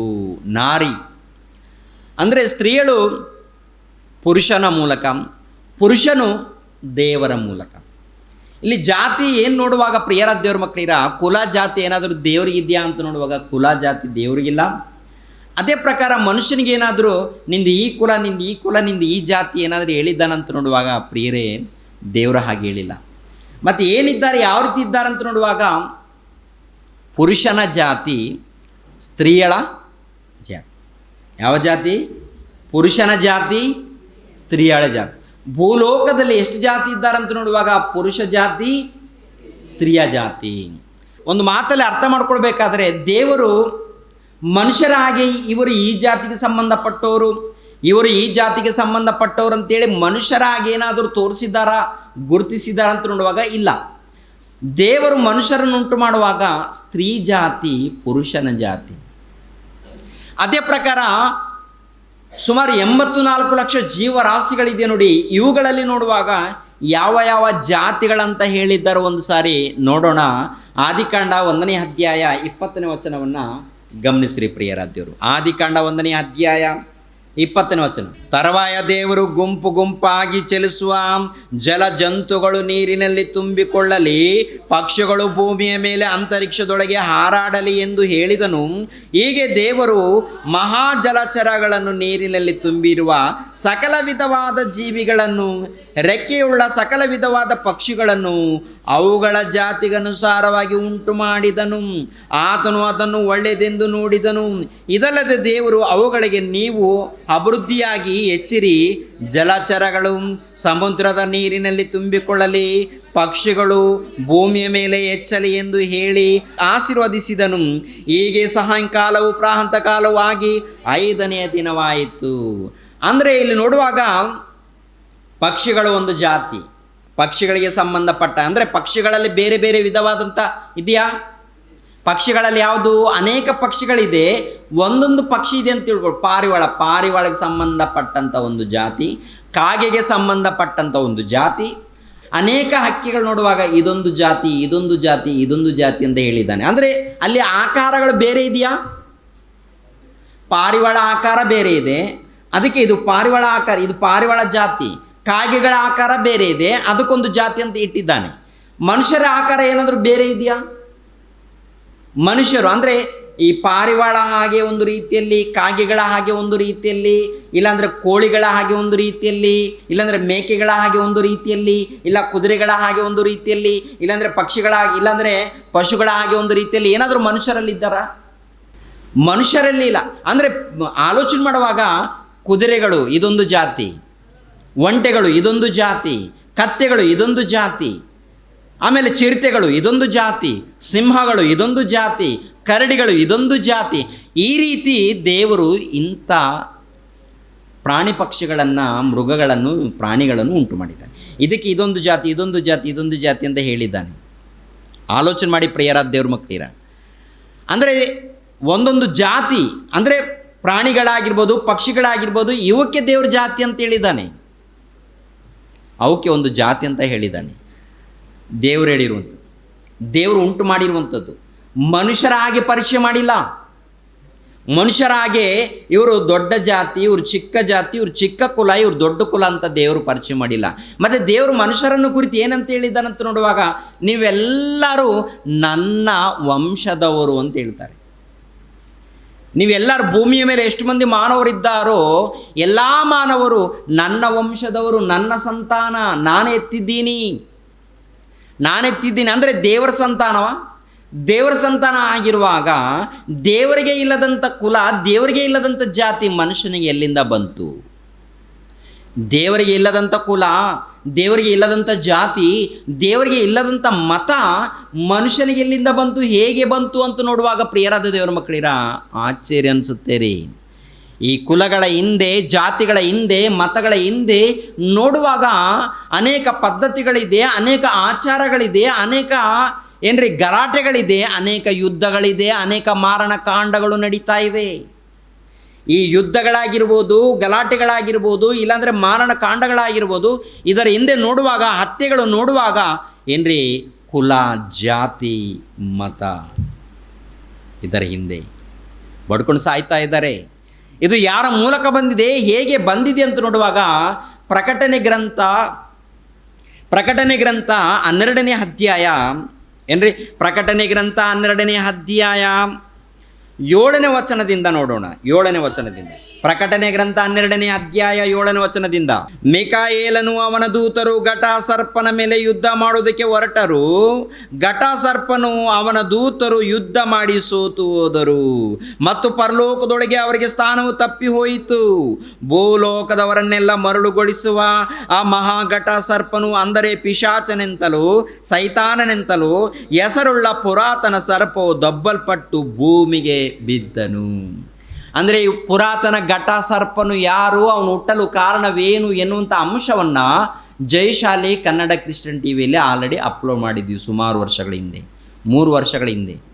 ಅಂದರೆ ಅವನು ಯಾರು, ಅವನು ಹುಟ್ಟೋದಕ್ಕೆ ಕಾರಣವೇನು, ಅವನು ಯಾಕೆ ಸೈತಾನನಾಗಿ ಪುರಾತನ ಘಟಸರ್ಪನಾಗಿ ಬದಲಾವಣೆ ಹೊಂದಿದ್ದಾನೆ ಎನ್ನುವಂಥ ವಿಷಯವನ್ನು ಪ್ರಿಯರಾದ ದೇವರ ಮಕ್ಕಳಿದೆ ಅಲ್ಲಿ ನೋಡಿದರೆ ಗೊತ್ತಾಗುತ್ತೆ, ಹೌದಲ್ವಾ? ಆದರೆ ಇವಾಗ ಸಮಯ ಇಲ್ಲದೆ ಇರುವುದರಿಂದ ಕ್ಲುಪ್ತವಾಗಿ ಒಂದು ಮಾತನ್ನು ಹೇಳ್ತೀನಿ. ಏನು ಗೊತ್ತಾ, ಅವನು ಪರಲೋಕದಲ್ಲಿ ಯುದ್ಧ ಮಾಡಿದ್ದಾನೆಂದರೆ ಯಾಕೆ ಯುದ್ಧ ಮಾಡಿದ್ದಾನೆ? ದೇವರ ಸಿಂಹಾಸನವನ್ನು ಪಡ್ಕೊಳ್ಳೋದಿಕ್ಕೆ, ದೇವರ ಸಿಂಹಾಸನದಗೋಸ್ಕರ ಪರಲೋಕದಲ್ಲಿ ಯುದ್ಧ ಮಾಡೋದು. ಯಾಕೆ ದೇವರ ಸಿಂಹಾಸನ? ದೇವರ ಜೊತೆಲಿ, ಅಂದರೆ ಪರಲೋಕದಲ್ಲಿ ಇದ್ದಾನೆ, ಚೆನ್ನಾಗಿದ್ದಾನೆ, ಏನಾದರೂ ಕಡಿಮೆ ಮಾಡಿದ್ದಾನೆ ದೇವರು? ಎಲ್ಲ ವ್ಯವಸ್ಥೆ ಇದೆಯಾ? ಎಲ್ಲ ವ್ಯವಸ್ಥೆ ಇದೆ, ಎಲ್ಲ ಇದೆ. ಏನಾದರೂ ತೊಂದರೆ ಇದೆಯಾ? ಒಬ್ಬ ದೂತನಿಗೆ ಏನಾದರೂ ತೊಂದರೆ ಇದೆಯಾ? ಇದೇನಾದರೂ ಕಷ್ಟ ಕೊಟ್ಟಿದ್ದಾನಾ? ಏನಾದರೂ ಭಾರ ಕೊಟ್ಟಿದ್ದಾನೆ ದೇವರಂತ ನೋಡುವಾಗ ಇಲ್ಲ. ಮತ್ತು ಯಾಕೆ ಯುದ್ಧ ಮಾಡಿದನಂತ ನೋಡುವಾಗ ಪರಲೋಕದಲ್ಲಿ ಸಿಂಹಾಸನವನ್ನು ಪಡ್ಕೊಳ್ಬೇಕು, ಆ ಸಿಂಹಾಸನ ಪಡ್ಕೊಳ್ಬೇಕು ಎನ್ನುವಂಥ ಆಲೋಚನೆಯಾಗೇ ಬಂತು. ಅಂದರೆ ಅಲ್ಲಿ ಏನಪ್ಪ ಅಂತ ನೋಡುವಾಗ, ದೇವರು ಯಾವ ರೀತಿ ಉನ್ನತವಾಗಿದ್ದಾನೋ ಅದೇ ಪ್ರಕಾರ ನಾನು ಕೂಡ ದೇವರಿಗಿಂತ ಉನ್ನತನಾಗಿ ಕಾಣಬೇಕು. ಏನು ಬರುತ್ತೆ ಇದೇನಂತ ನೋಡುವಾಗ, ಇದು ಪಾಪದ ಆಲೋಚನೆ, ಇದು ಸ್ವಂತ ಆಲೋಚನೆ, ಇದು ಸ್ವಾರ್ಥಕ್ಕೆ ಸಂಬಂಧಪಟ್ಟಂಥ ಯೋಚನೆ. ಅಂದರೆ ನಾನು ದೇವರಿಗಿಂತ ಉನ್ನತನಾಗಿ ಕಾಣಬೇಕು. ದೇವರ ಬಳಿಯಲ್ಲಿ ಇದ್ದೀಯಲ್ಲಪ್ಪ, ದೇವರ ಬಳಿಯಲ್ಲಿ ಇರುವಂಥ ನಿನಗೆ ಇಂಥ ಆಲೋಚನೆ ಯಾಕೆ? ಅಂದರೆ ನಾನು ಉನ್ನತನಾಗಿ ಕಾಣಬೇಕು, ನಾನು ದೇವರಿಗಿಂತ ಉನ್ನತನಾಗಿ ಕಾಣಬೇಕು, ಎಲ್ಲರಿಗಿಂತ ನಾನೇ ನಂಬರ್ 1 ಆಗಿರಬೇಕು. ಯೆಶಾಯನ ಗ್ರಂಥ 14ನೇ ಅಧ್ಯಾಯ 12ನೇ ವಚನವನ್ನು ನೋಡಿ ಪ್ರಿಯರಾದ ದೇವರ ಮಕ್ಕಳಿಗೆ. ಯೆಶಾಯನ ಗ್ರಂಥ 14ನೇ ಅಧ್ಯಾಯ 12ನೇ ವಚನವನ್ನು ಗಮನಿಸ್ರಿ, ಎಲ್ಲರೂ ಕೂಡ ತೆಗೀರಿ. ಯಾಕೆಂದರೆ ಒಂದು ಪ್ರಾಮುಖ್ಯವಾದಂಥ ವಿಷಯವು ನಿಮ್ಮ ಹತ್ರ ಮಾತನಾಡ್ತಾ ಇದ್ದೀವಿ, ಗಮನಿಸಿರಿ ಪ್ರಿಯರೇ. ಉದಯ ನಕ್ಷತ್ರವೇ ಬೆಳ್ಳಿಯೇ ಆಕಾಶದಿಂದ ಹೇಗೆ ಬಿದ್ದಿ. ಉದಯ ನಕ್ಷತ್ರವೇ ಬೆಳ್ಳಿಯೇ ಅಂದರೆ ಹಿಬ್ರು ಭಾಷೆಯಲ್ಲಿ ಕೂಡ ಬರೆಯಲ್ಪಟ್ಟಿರುತ್ತೆ. ಏನು ಗೊತ್ತಾ, ಸೈತಾನನಿಗೆ ಸಂಬಂಧಪಟ್ಟ ಇವನು ಸೈತಾನನೆಂದು, ಲೂಸಿಫರ್ ಎಂದು. ಉದಯ ನಕ್ಷತ್ರವೇ ಬೆಳ್ಳಿಯೇ ಆಕಾಶದಿಂದ ಹೇಗೆ ಬಿದ್ದಿ. ಜನಾಂಗಗಳನ್ನು ಕೆಡವಿದ ನೀನು ಕಡಿಯಲ್ಪಟ್ಟು ನೆಲಕ್ಕೆ ಉರುಳಿದೆಯಲ್ಲ. ನೀನು ನಿನ್ನ ಮನಸ್ಸಿನಲ್ಲಿ ನಾನು ಆಕಾಶಕ್ಕೆ ಹತ್ತಿ ಉತ್ತರ ದಿಕ್ಕಿನ ಕಟ್ಟ ಕಡೆ ಇರುವ ಸುರಗಣ ಪರ್ವತದಲ್ಲಿ ನನ್ನ ಸಿಂಹಾಸನವನ್ನು ದೇವರ ನಕ್ಷತ್ರಗಳಿಗಿಂತ ಮೇಲೆ ಏರಿಸಿ ಆಸೀನನಾಗುವೆನು. ಉನ್ನತ ಮೇಘ ಮಂಡಲದ ಮೇಲೆ ಏರಿ ಉನ್ನತನಿಗೆ ಸರಿ ಸಮಾನನಾಗುವೆನು ಅಂದುಕೊಂಡಿದ್ದೀಯಲ್ಲ. ಅಂದರೆ ದೇವರಿಗೆ ಸರಿ ಸಮಾನನಾಗಬೇಕು ಎಂದು ಆಲೋಚನೆ ಮಾಡಿದ್ದಾನೆ. ಮತ ಎಂಬುವಂಥ ಪದಕ್ಕೆ ಅರ್ಥ ಏನಂತ ತಿಳ್ಕೊಂಡಿದ್ದೀವಿ ಪ್ರೇಯರ್? ಏನು ಅರ್ಥ ಏನು ಗೊತ್ತಾ? ಆಸ್ತಿಕರಂದರೆ ದೇವರು ಇದ್ದಾರೆ ಎಂದು ನಂಬ್ತಾರೆ, ದೇವತೆಗಳನ್ನು ನಂಬ್ತಾರೆ. ತಮ್ಮ ಇಷ್ಟದಂತೆ ಕೆಲವು ಪದ್ಧತಿಗಳನ್ನು, ಕೆಲವು ಕೋರಿಕೆಗಳನ್ನು, ಇಲ್ಲ ಕೆಲವು ಆಚಾರಗಳನ್ನು ನೇಮಿಸ್ಕೊಳ್ತಾರೆ. ಅಂದರೆ ತಮ್ಮ ಪದ್ಧತಿಗಳ ಹಾಗೆ, ಅಂದರೆ ತಮಗೇನು ಅನಿಸಿದೆಯೋ ಅದನ್ನು ದೃಢಪಡಿಸ್ಕೊಳ್ಳೋದಕ್ಕೆ ಮಾಡುವಂಥದ್ದೇ ಮತ.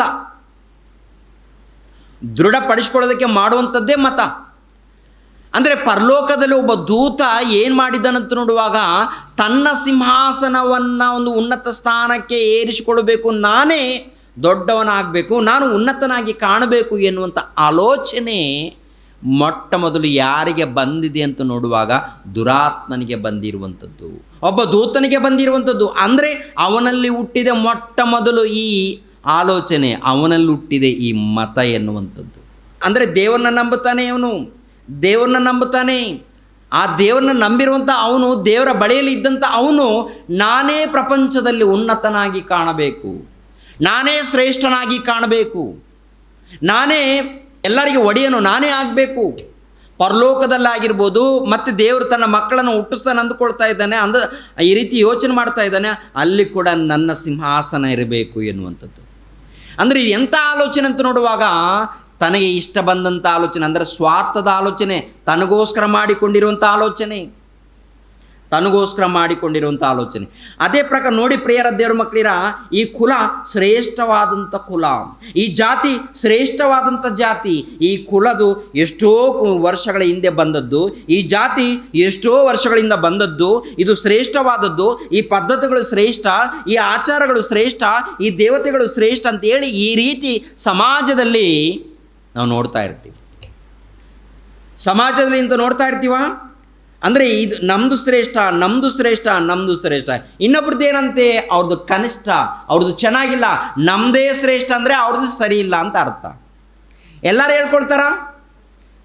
ಹೇಳ್ಕೊಳ್ತಾರ, ಸ್ವಲ್ಪ ಮಂದಿ ಮಾತ್ರ ಹೇಳ್ಕೊಳ್ತಾರೆ, ಎಲ್ಲರೂ ಅದನ್ನೇ ಹೇಳ್ಕೊಳ್ತಾರೆ. ನಮ್ಮದು ಎಷ್ಟೋ ಪುರಾತನ ಕಾಲದಿಂದ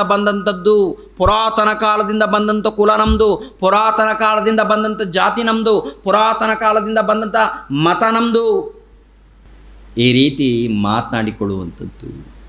ಮತ್ತು ಅದರಲ್ಲಿ ನೋಡುವಾಗ ಪ್ರಿಯರಾದ ದೇವರ ಮಕ್ಕಳಿರ, ಯಾರ ಆಲೋಚನೆ ಪ್ರಕಾರ ಇದೆ ಅಂತ ನೋಡುವಾಗ ಇವರ ಆಲೋಚನೆ ತಾನೇ, ಮನುಷ್ಯರ ಆಲೋಚನೆಗಳ ಈ ಕುಲದ ಹಿಂದೆ, ಜಾತಿಗಳ ಹಿಂದೆ, ಮತಗಳ ಹಿಂದೆ ನೋಡುವಾಗ ಇವರ ಆಲೋಚನೆಗಳೇ ಕಾಣ್ತಾ ಇದೆ. ದೇವರ ಆಲೋಚನೆ ಇಲ್ಲ ಅಲ್ಲಿ.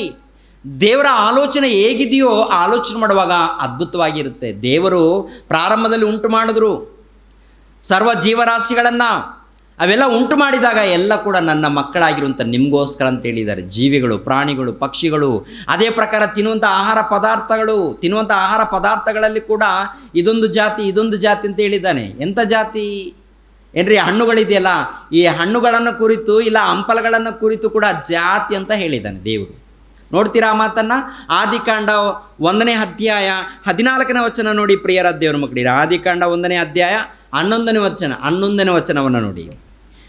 ಭೂಮಿಯು ಹುಲ್ಲನ್ನು, ಬೀಜ ಬಿಡುವ ಕಾಯಿ ಫಲದ ಗಿಡಗಳನ್ನು ಬೆಳೆಸಲಿ ಮತ್ತು ಬೀಜ ಉಳ್ಳ ಹಣ್ಣಿನ ಮರಗಳನ್ನು ಅವುಗಳ ಜಾತಿಗನುಸಾರವಾಗಿ ಹುಟ್ಟಿಸಲಿ ಎಂದು ಹೇಳಿದನು. ಹಾಗೆಯೇ ಆಯಿತು.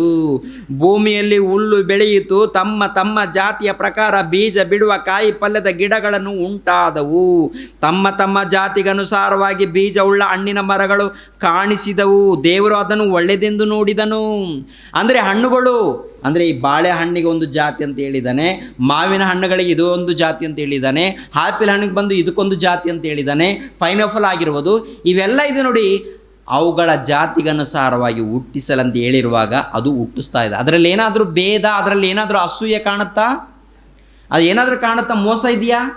ಹಣ್ಣುಗಳಲ್ಲಿ ಮೋಸ ಇಲ್ಲ, ಹಂಪಲಗಳಲ್ಲಿ ಮೋಸ ಇಲ್ಲ, ಪ್ರಾಣಿ ಪಕ್ಷಿಗಳಲ್ಲಿ ಮೋಸ ಇಲ್ಲ. ಆದರೆ ಮನುಷ್ಯರ ಮಧ್ಯದಲ್ಲಿ ಮೋಸ ಯಾವ ರೀತಿ ನಡೀತಾ ಇದೆ? ನಮ್ಮದು ಕುಲ ದೊಡ್ಡ ಕುಲ ಅಂತ ಹೇಳ್ಕೊಳ್ತಾರೆ, ದೊಡ್ಡ ಜಾತಿ ಅಂತ ಹೇಳ್ತಾರೆ, ಇನ್ನೊಬ್ಬರನ್ನ ನಾಶ ಮಾಡ್ತಾರೆ, ಮೋಸ ಮಾಡುವಂಥದ್ದು. ದೇವರು ಅದನ್ನು ಹುಟ್ಟಿಸಿಲ್ಲ. ಇದು ಯಾರ ಮೂಲಕ ಬಂದಿದೆ ಅಂತ ನೋಡುವಾಗ ಇವರ ಮೂಲಕ. ಯಾರ ಮೂಲಕ? ಇವರ ಮೂಲಕ. ಇವರಿಂದ ಯಾರಿದ್ದಾರಂತ ನೋಡುವಾಗ ದುರಾತ್ಮನು. ಅಲೋ, ನಿನ್ನ ವಂಶ ದೊಡ್ಡದ್ದು, ನಿನ್ನ ಕುಲ ದೊಡ್ಡದ್ದು, ನೀನೇ ಉಳಿಬೇಕು, ನಿನ್ನ ಕುಲನೇ ಉಳಿಬೇಕು, ಇನ್ನೊಂದು ಕುಲ ಉಳಿಕೂಡುದು. ಯಾರ ಆಲೋಚನೆ ಇದು ಅಮ್ಮ? ಯಾರ ಆಲೋಚನೆ? ದೇವರ ಆಲೋಚನೆನಾ? ಎಲ್ಲರೂ ಕೂಡ ಹೇಳುವಂಥದ್ದೇನು? ನಮ್ಮ ಹಿಂದೆ ದೇವರಿದ್ದಾರೆ, ನಮ್ಮ ಹಿಂದೆ ದೇವರಿದ್ದಾರೆ, ನಮ್ಮ ಹಿಂದೆ ದೇವರಿದ್ದಾರೆ. ಮತ್ತು ಇಸ್ರಾಯೇಲ್ ದೇಶದಲ್ಲಿ, ಆಮೇಲೆ ಗಾಜಾ ಸ್ಟ್ರಿಪ್ಪು, ಆನಂತರ ಪರಿಸರ ಪಟ್ಟಣಗಳಲ್ಲಿ ಏನು ನಡೀತಾ ಯುದ್ಧಗಳು ನಡೀತು. ಯಾಕೆ ಯುದ್ಧಗಳು ಅಂತ ನೋಡುವಾಗ ಇವರಲ್ಲಿ ದೇವರಿದ್ದಾರೆ, ಅವರಲ್ಲಿ ದೇವರಿದ್ದಾರೆ. ಅವರು ದೇವರನ್ನು ನಂಬಿಕೊಂಡಿದ್ದಾರೆ, ಇವರು ದೇವರನ್ನು ನಂಬಿಕೊಂಡಿದ್ದಾರೆ. ಅವರು ದೇವರ ಮಕ್ಕಳು, ಇವರು ದೇವರ ಮಕ್ಕಳು. ಅವರು ದೇವರ ವಂಶ, ಇವರು ದೇವರ ವಂಶ. ಯುದ್ಧಗಳು ಯಾಕಪ್ಪ? ಯಾಕೆ ಗಲಾಟೆಗಳು? ಯಾಕೆ ಯುದ್ಧಗಳು? ನಿನ್ನ ಅಣ್ಣನನ್ನು ಕೊಂದಾಗ್ತಾ ಇದೆಯಾ? ನಿನ್ನ ತಮ್ಮನನ್ನು ಕೊಂದಾಗ್ತಾ ಇದೆಯಾ? ನಿನ್ನ ಅಕ್ಕಳನ್ನು, ನಿನ್ನ ತಂಗಿಯನ್ನು ಚಿಂದಿಯಾಗಿ ಉಡಾಯಿಸ್ತಾ ಇದೆಯಾ? ಅಂದರೆ ನಿನ್ನೆಂಥ ಧರ್ಮ, ನಿನ್ನೆಂಥ ಕುಲ, ನಿನ್ನೆಂಥ ಜಾತಿ. ಸರಿನಾ? ಒಂದು ಸಾರಿ ಆಲೋಚನೆ ಮಾಡಿ, ಇದು ಯಾರ ಮೂಲಕ ಬಂದಿದೆ, ಹೇಗೆ ಬಂದಿದೆ ಅಂತ ನೋಡುವಾಗ ಏನ್ರಿ, ಮೊಟ್ಟ ಮೊದಲು ಪರಲೋಕದಲ್ಲಿ ಯುದ್ಧ ನಡೆದಿದೆ. ಯಾಕೆ ಯುದ್ಧ ನಡೆದಿದೆ ಅಂತ ನೋಡುವಾಗ ಪರಲೋಕದಲ್ಲಿ ಸಿಂಹಾಸನ ಪಡ್ಕೊಳ್ಬೇಕು. ಯಾರು? ಒಬ್ಬ ದೂತ. ಆ ದೂತ ಆ ರೀತಿ ಪಡ್ಕೊಳ್ಬೇಕು, ನಾನೇ ಉನ್ನತವಾಗಿ ಕಾಣಬೇಕು ಎಂಬುವಂಥ ಯೋಚನೆಯಿಂದ ಪರಲೋಕದಲ್ಲಿ ಯುದ್ಧ ಮಾಡಿ ಸೋತೋಗಿದ್ದಾನೆ. ಸೋತೋಗಿ ಎಲ್ಲಿ ಬಿದ್ದಿದ್ದಾನಂತ ಗೊತ್ತಾಗುತ್ತೆ? ಭೂಮಿಯ ಮೇಲೆ ಬಿದ್ದಿದ್ದಾನಂತ ಗೊತ್ತಾಗುತ್ತೆ. ಭೂಮಿಯ ಮೇಲೆ ಬಿದ್ದು ಯಾರನ್ನು ಮರಳು ಮಾಡ್ತಾ ಇದ್ದಾನೆ? ಅವ್ವಳನ್ನು, ಆದಾಮನನ್ನು, ಆ ನಂತರ ಅನೇಕರನ್ನು ಮರಳು ಮಾಡಿಕೊಂಡು ಬಂದಿದ್ದಾನೆ. ಆನಂತರ ನೋಡುವಾಗ ನೋಹನ ಕಾಲದಲ್ಲಿ ನೋಡುವಾಗ ಜಲಪ್ರಳಯವನ್ನು ತರಿಸಿ ಏನ್ರಿ ನಾಶ ಮಾಡ್ತಾನೆ. ಅವರ ಕಾಲದಲ್ಲಿ ಒಬ್ಬ ವ್ಯಕ್ತಿ ಹುಟ್ಟುತ್ತಾನೆ ಪ್ರಿಯರೇ. ನೋಹನ ಕಾಲದಲ್ಲಿ ಏನ್ರಿ ಜಲಪ್ರಳಯ ಆದ ಮೇಲೆ ಭೂಮಿಯ ಮೇಲೆ ಇದ್ದಂಥ ಸಕಲ ಜೀವರಾಶಿಗಳು ಸರ್ವನಾಶವಾಗ್ತವೆ. ಆನಂತರ ನೋಡುವಾಗ ಏನ್ರಿ ಮನುಷ್ಯರು ಕೂಡ ಸಂಪೂರ್ಣವಾಗಿ ನಾಶವಾಗ್ತಾರೆ. ಒಂದೇ ಒಂದು ಕುಟುಂಬ ಉಳಿಯುತ್ತೆ. ಆ ಕುಟುಂಬದ ಮೂಲಕ ಮತ್ತೆ ಮನುಷ್ಯರು ಅಭಿವೃದ್ಧಿ ಆಗ್ತಾ ಇದ್ದಾರೆ. ಅಭಿವೃದ್ಧಿ ಆದಾಗ ಅವರ ಮಧ್ಯದಲ್ಲಿ ಯಾರು ಬರ್ತಾ ಇದ್ದಾರೆ ಅಂತ ನೋಡುವಾಗ ಏನ್ರಿ ಆದಿಕಾಂಡ 10ನೇ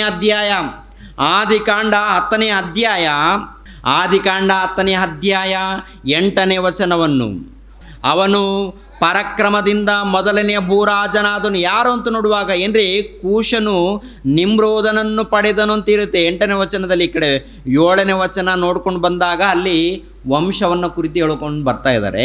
ಇಲ್ಲಿ ಯಾರು ಪಡಿತಾ ಇದ್ದಾರೆ ಅಂತ ನೋಡುವಾಗ ಕೂಶನು ಎನ್ನುವಂಥ ಈತನು ನಿಮ್ರೋದನನ್ನು ಪಡೆದನು. ಅವನು ಪರಾಕ್ರಮದಿಂದ ಮೊದಲನೆಯ ಭೂರಾಜನಾದನು. ಪರಾಕ್ರಮಿ ಅಂದರೆ ಪರಾಕ್ರಮದಿಂದ ಭೂರಾಜನು. ಯಾರಂತ ನೋಡುವಾಗ ನಿಮ್ರೋದನು. ಇತಿಹಾಸದಲ್ಲಿ ಪ್ರಿಯರಾದ ದೇವರ ಮಕ್ಕಳಿರ ಈತನ ಬಗ್ಗೆ ಬರೆಯಲ್ಪಟ್ಟಿರುತ್ತೆ.